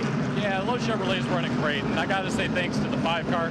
They came up here and tested a couple of weeks ago and really learned some stuff that has helped us out, and obviously they're doing well also, so good for them. Real happy. Great pit stops all day. We haven't had a lot of problems. Hopefully we can carry it out for the next 25 laps or so once we go green and just want to say hello to David and Jenny. Congratulations on your baby. We're proud of you guys. And David was here on Friday. Jenny went into labor, so he jumped on a plane and flew home. Marty. Matt, obviously the Hendrick team's working very well together. Kyle Busch is in third, Alan Gustafson. You have not been good on the short run today. Does that concern you? Have a short run to finish this race? Yeah, I mean, I think that's going to be a little bit of a disadvantage for us. We try to do a few things to compensate for that, but the 48's real good on the short run. The 6 there with 2 tires is good on the short run, and the 2's real good on the short run. But, you know, we're just going to give this Kellogg Chevrolet all it's got and see what we can do. Try to get, hopefully Jimmie can get by the 6 so we can follow and pad his points a little bit. Matt. And Larry Carter up on top of the box. Now, Larry, this has been a difficult day for your driver getting in and out of his box. Yeah, we just had didn't anticipate that with the opening behind us, but it's been really tight down here. We've been fighting all day in terms of our track position a little bit. But we got 4 good tires, so we'll see what we can do here at the end. Has he been hitting the sign or driving through the sign? I didn't understand what you said, but I just, we'll see what we got from here at the end. He drove through the sign the last time, had to back up yet again. Very tough, close confines here on pit road, even with that 9-foot opening. He has had a difficult time with that pit stall today. And Jimmie Johnson's in his box straight there. And short. And short, so it's not like he was crowding Rusty. Don't know. Mark Martin is the race leader. There are 11 cars on the lead lap. Kurt Busch is in front of Mark. He is at the tail end of the lead lap. And how that happens, Kurt Busch had made a pit stop, and then the caution flag came out. He stayed on the racetrack. When all these leaders pitted, they come out on the racetrack behind him. So as soon as Mark passes him, he'll be a lap down. They continue to work on Matt Kenseth's car. Championship contenders Greg Biffle and Tony Stewart are 1 lap down. And this is when it gets ugly, I think, because you've got guys on different tires, everybody stacked up, 25 laps to go, everybody's in a hurry. And the monster lurking. The monster lurking. All right, Mark got a good restart, but Jimmie Johnson is right there. He's got a pretty good run. And Mark can't mess around with Kurt too long. And Kurt moves over, lets his teammate go. But I tell you what, that might have been too little too late, because here comes that 48 of Johnson. Mark really needed to get away. Just 2 tires for the 6. Oh. And here's where these 4 tires are going to shine. Right there. 4 fresh tires. Yep. They all have 4 tires. Yes, sir. 4 fresh tires. Yeah, got to ease down, bud. The 41's right behind that 29 now. The 41, Kurt Busch is racing the 41 car for position. And the 41 car has fresher tires, so he takes that spot away. There's Rusty. Now they're all getting through all this, so they got some. Ooh, look at that. Tight racing off turn 2. Ease down. Come on down if you need to. So he got a flat. He must. Something's wrong. I come back up the track. Nice and easy, Kurt. That's it. Nice and easy.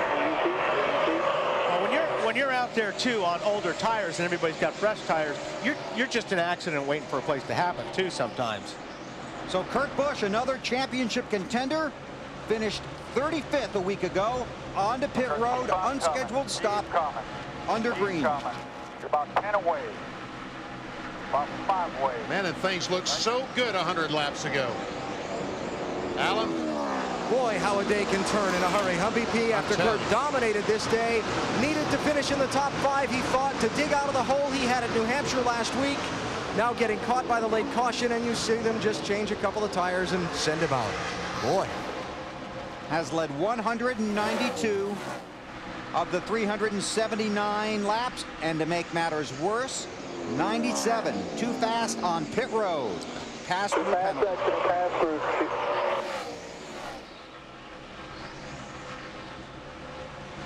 I hate when I hear that. And you've heard that. I have heard that. Sometimes more than once a day. Greg Biffle, another car, the 16 car that ran so well earlier on. A flat tire kind of ruined his day. Biffle's in the 14th spot, kind of get a couple of positions. Next one he's looking for is Joe Nemechek. In that Office Depot machine of his teammate Carl Edwards, who really struggled most of the day inside the top 10. In 9th position, the 99 car is. And that's Kyle Petty runs 10th. All Carl wanted at the beginning of this race was a top 10. Boy, that's all he was looking for. If you told him that this morning, he would have left. Yeah. Top 10, I'll see you. Pass-through penalty for Kurt Busch, and we check with Alan. And Matt Kenseth, the series, just climbed from his car. Matt, you must be terribly disappointed. What happened? Oh yeah, I mean we blew a tire. It could be worse. We ran pretty good today. We ran over a piece of debris that I don't think that I could have done anything about. It was covering the whole racetrack pretty much. There was no caution, so we ran that over, got it flat. Able to overcome that, and we're running pretty good. But we had a little bit, you know, we were a little tight, and I had a little bit of a shake, and I slowed down for one lap, and then it blew out. So. You should always trust your first instinct to come in, but the last 3 times I've done that, I was told it was my imagination. There's nothing wrong with the tires. They look fine. So it's a hard thing to do. Everybody else ran a lot longer than we did on tires. I didn't really foresee a problem. Nobody said there was any problems. All right, thanks, Matt. Kyle Busch passed Mark Martin for 2nd. And now Kyle will begin his pursuit of his teammate Jimmie Johnson. About that. Well, that young man has been impressive this year. Talk about the driver of the 5 car.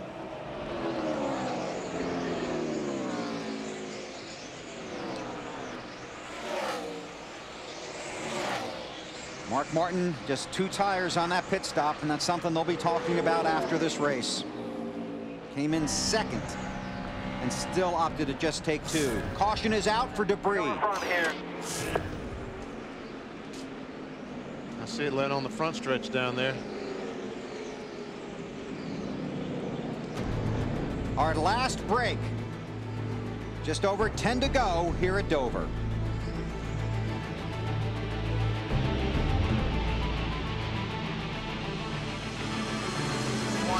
I'll be able to go around you here shortly.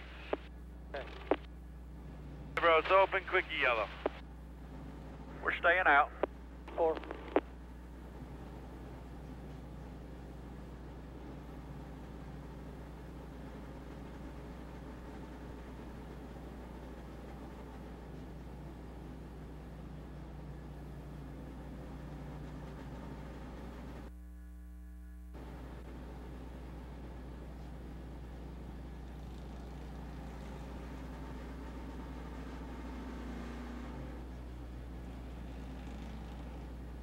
Good little brake force right there. I believe we can get that 6.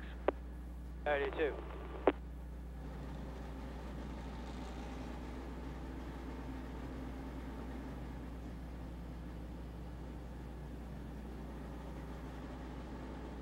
Earl, ask that 20. Ask that 20 if he'll let all these cars get by on this restart so we can race. All right.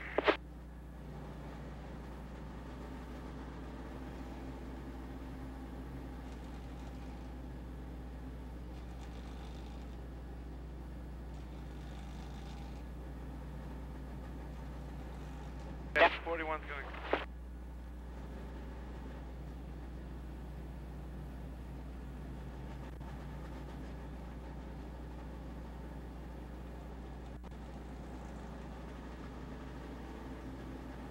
Come on, 1 to go, and the 41's coming. He's 25 back. 10-4.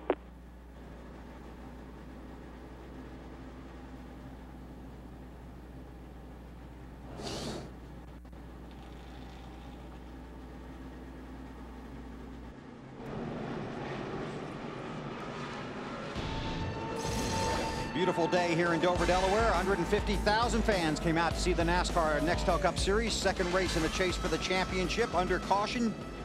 13 laps to go. Kasey Mears was the lucky dog. He came to pit road. Carl Edwards also came to pit road. One of the contenders in the chase for the Nextel Cup. There will be 11 cars on the lead lap when we restart. Jeff Burton also came to pit road. He's on the lead lap. This won't quite be a single file restart. No. Field getting the 1 to go. Don't know what's going to happen in these final laps, but you do want to give Kyle Petty his just due. In that 45 car, Kyle Petty currently 8th. Now that's a great run for those guys. That's the run of the season for Kyle. Much needed. Now, if you're Jimmie Johnson, he's liking this double side-by-side restart. But boy, if you're Rusty Wallace or guys like that, you're hating it. Tony Stewart is 2 laps down in the 18th position. He's at the front of that inside row. Kurt Busch is back in 26th position after an unscheduled green flag stop. Because if this was single file, you know, Rusty and those guys really have a legitimate shot at winning this thing. But the way it is now, they're starting 8th or 10th. They got a lot of cars to pass. Ready.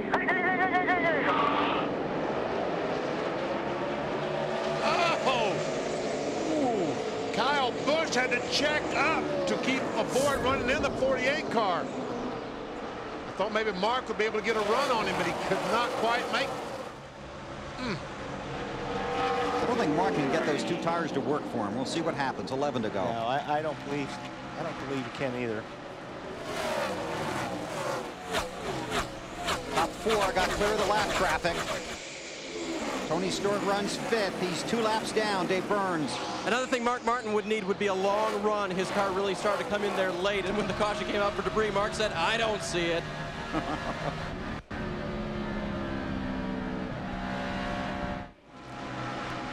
Yeah, Jimmie Johnson's going to be pretty hard to, if you can catch him, pass him. 9 to go. That's been very strong all day. Matt. Think back to his last win, dramatic victory at Lowe's Motor Speedway, and he's been saying for weeks, just wait until the chase starts. We will ramp it up, and it looks like he's definitely doing that today. Currently leads the championship standings as well. Stewart, Biffle, and Kasey taking the biggest hits today. All losing 4 spots each. Tough start to the chase for Kurt Busch. Boy, we've said all along that I felt you could. I said last year I felt like you could have 1 mulligan, and I'm not going to change. I think maybe this year you can have 1 mulligan, but this is 2 for Busch. Yep. And I don't think you can win a championship with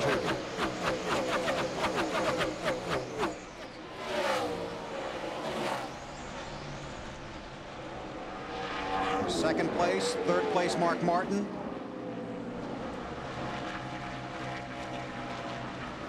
Gonna drop back in the field just a little bit here.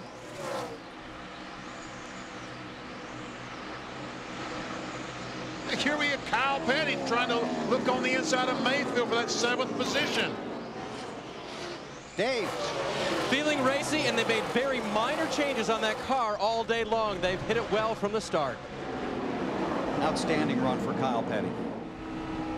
Yes, it has been. I thought on this last caution flag, when the guys he was racing with stopped and changed 4 tires, they might be able to compete with Kyle, but he's driven away from them.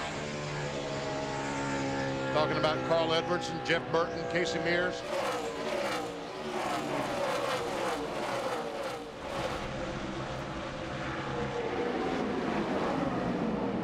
And Rusty Wallace, that 2 car right on the back bumper of Mark Martin.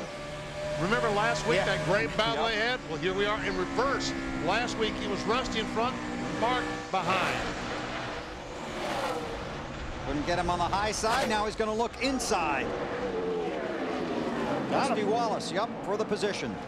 Drifts Slides up the racetrack. Mark's going to fill it. Couldn't get it done.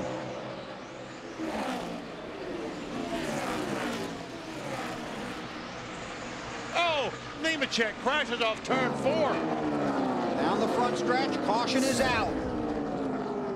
We will have a green-white checkered finish. And you know what? That's probably the least damage you'll ever have at this racetrack, spinning off turn 4. Nemechek was running in the 14th position. Well, he was just high already. Oh, it gets contact behind with Jeff Burton. It's touched in the left rear by Burton, and around he goes.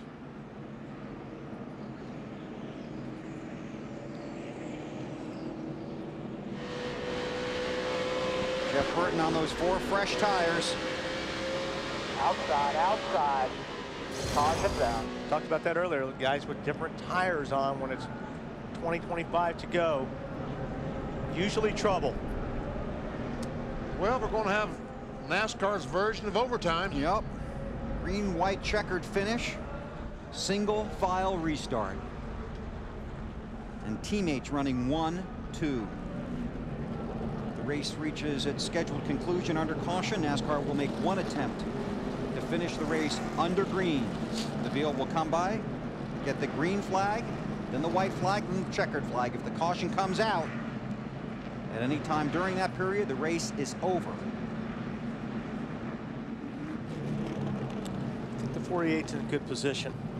I mean, and you really set the restart. I mean, it's yours to set. So if you could just get 1 or 2 car length jump on a guy, all you got to do is hang on. Right. And then you've got your teammate behind you, which is even better. You know, I thought the last time that, well, that Kyle Busch would just kind of lay back and let Jimmie go ahead and win the race. Because after all, he's trying to win the Nextel Cup. You know what? He tried to pass him. Yeah. We'll see what happens this time. He tried to pass him. We'll see what happens this time. Then you've got a guy in 3rd spot that's fairly hungry, I would say, to win a race, especially as it's last race here. I'll tell you what, Wallace. Tell you what, he looked awful strong those last few laps just before the caution flag. Just don't know if Rusty can keep his car low enough. It seems like he can run it as hard as they can, but his car slides up the racetrack a little bit more than the 48 of Jimmie Johnson and Kyle Busch in the 5. Kyle Busch finished 2nd here in June. Marty? Yeah, guys, you remember he talked about the debris, or talked about how it looked like he had to check up. He said, I could have had the 48 on the last restart. I didn't know there was debris on the bottom groove. He has asked NASCAR to blow that off, blow all the debris off the bottom groove. He said, I could have had him on the last restart if I wanted to push it. He sure had a great run on him. NASCAR has its track crews out there looking at that inside portion of the racetrack. And they have blowers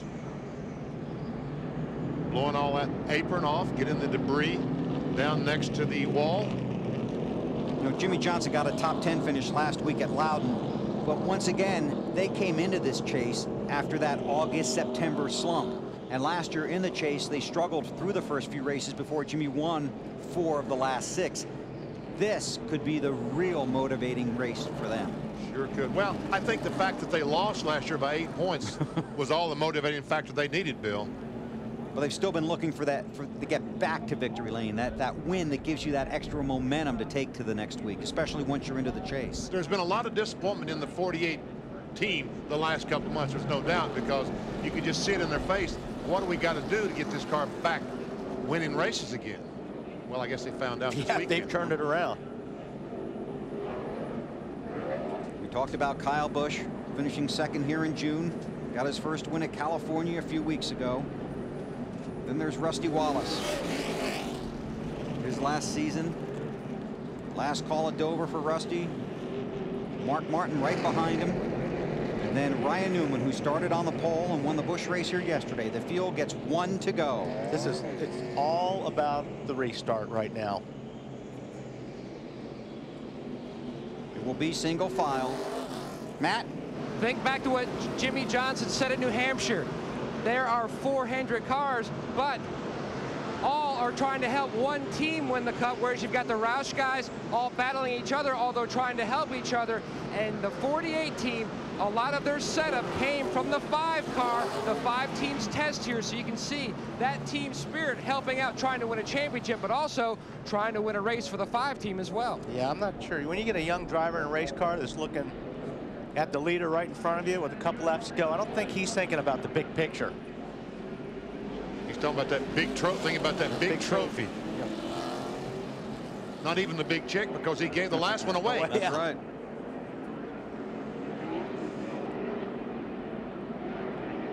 The monster. That's the trophy of Bill Weber they give out here at Dover. You just do not give up, do you? Ready. Here we go.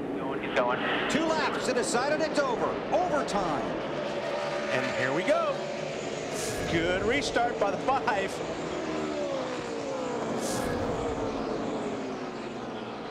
.48 just goes. They are teammates, 48 and 5. Johnson in the chase for the championship. Kyle Busch is not. White flag, last lap.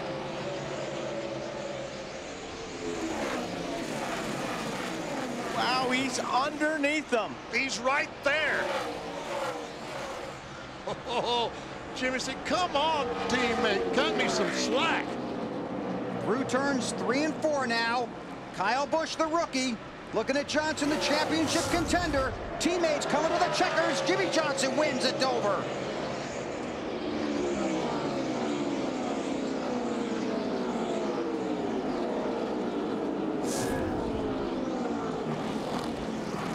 Can we breathe now? You guys rock!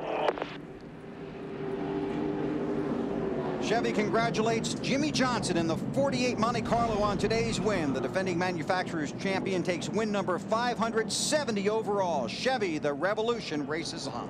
Dave Burns. And Chad Knaus now pointing all the way down into turn 1.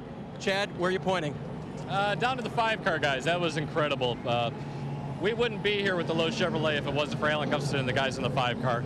They did. They came up here and tested a little while ago, and they did some other work in Charlotte. They helped us out tremendously, and obviously it showed. 1-2 finish for Hendrick Motorsports. That's great. I wish Mr. Hendrick could be here. It's unfortunate he's not feeling too well, and he said if he wasn't going to be here, we'd probably win. So sorry, boss. And they didn't beat you either. Yeah, good stuff. Thanks, Jack. Congratulations. And Jimmie comes swinging by doing those burnouts. Rick probably feels a little bit better now, but the last 2 laps he wasn't feeling too well. Not too well at all, with 2 cars up there battling for the lead. Well, he's had team cars take each other out of a race before, but not today. Jimmie Johnson looking for the checkered flag.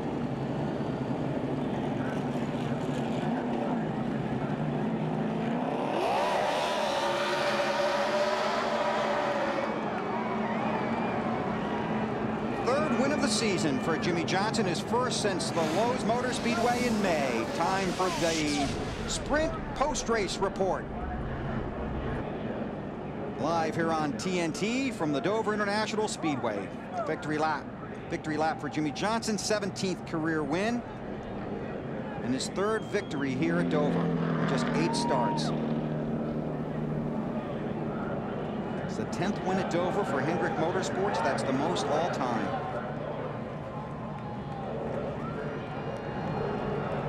The pit road and Dave Burns. With Rusty Wallace, who came on late here at Dover. Rusty, how close was that? It was a good run for us. The car was solid top 5 all day long. I just couldn't quite get up in the lead and battle for that. But Kyle Busch and I had a good battle all day long. It seemed like I was bumper to bumper with him throughout the day. 3rd place finish is good for the points. I think that moved us up maybe a spot or something like that. It was a good solid run. I wish I could have got the car turning just a little bit better, but you know, I won't be driving it no more. This is my last run here, so whether I need a 50 pounds of spring in that left front or a 16 smaller sway bar doesn't make a difference now. Might for the new driver, who knows? We'll put that in the notes. Marty. Well, Kurt Busch climbs from his car and walking towards the hauler, and what a dominant car you had today, Kurt. I can't imagine the emotions, but how early did you start feeling that tire going down? We just didn't finish where we ran today, bottom line. I mean, we had a good Crown Royal forward. We led some laps. We just didn't quite finish where we're supposed to. Thanks. All right, Kurt Busch is going to head into the hauler. Dave? Now with Mark Martin, who there at the end, Mark had to make a big decision on 2 or 4 tires. You and Pat did. 2 seemed not to be the right way to go. That's too hard a decision for me, so I didn't get involved in it. I just want to thank the fans for giving me the best year of my career, Viagra and all the guys on this team, giving me a shot at this championship. They tried to win a race. It maybe cost us 10 points. That's not going to be the difference. We can win races, and we can still win this championship, and this was a good day for us. So I want to thank them. Thank Pat Tryson for trying so hard. They run this strong. They certainly can continue to come back. Matt? A very frustrating day for Tony Stewart, but he still kept the humor high on this team to keep these guys in it, Tony. I know a frustrating day here at Dover. Yeah, nobody saw this coming for sure. I mean, this thing drove a lot better than that yesterday. I don't know why it was so bad today, but just really proud of Zippy and all the guys on this Home Depot team. We, not one of us gave up all day. You know, we got a lap down twice and got lucky and got the lucky dog twice, and just tried to do what a lot of guys do, and it pays off most of the time. It just has never paid off for us short pitting like that, but you know, got us a lap down to where we couldn't get in the top 10, but just proud. I mean, these guys worked really hard. It was a lot better car at the end than it started. Fought like champions today. A 2nd and an 18th, Alan, to start out the chase. Well, Jimmie Johnson climbing from his car in Dover International Speedway's victory lane. Last year, 4 wins in the 10 races during the chase. And he's off to a pretty solid start here in 2005, giving some congratulations across the car to the team. And the first of the baths and showers. Congratulations. Wow, we needed that so bad, and I just can't thank Chad Knaus and this all of Hendrick Motorsports enough. The engines, the chassis, the bodies, everything involved. Even my teammates, Kyle Busch, especially he and Alan have been a huge help for the 48 team, and showed today 1-2 in the finish. And I was a lot better than him, but on that restart, I was a little bit loose with him right on my bumper, and I'm glad it was only 2 laps because he was coming. How much of a comfort, how much of a concern to have a hungry young teammate behind you there for those last few laps? I'm concerned at any time because, I mean, Kyle's so good. I was more worried about the win than anything else. It should have been points racing, but I was so worried about the win. You know, I wasn't thinking of anything else. The bath. You can't be in victory lane without a bath. You were saying about being concerned about Kyle behind you. The Gatorade bath, yeah. Kyle was so strong. I knew on a longer run that we were going to be in good shape. And with the green-white checkered at the end, I was spinning the tires real bad on the restart. And on the first one, he was right with me. The second one, he was all over me. And I just needed to bring it home. But I can't thank Lowe's either enough for all their support, their employee owners, everybody involved. Mr. Hendrick's back at home. I wish you were here, buddy. I told you that we were going to do well. And this is what we needed. A great day for Jimmie Johnson here at Dover.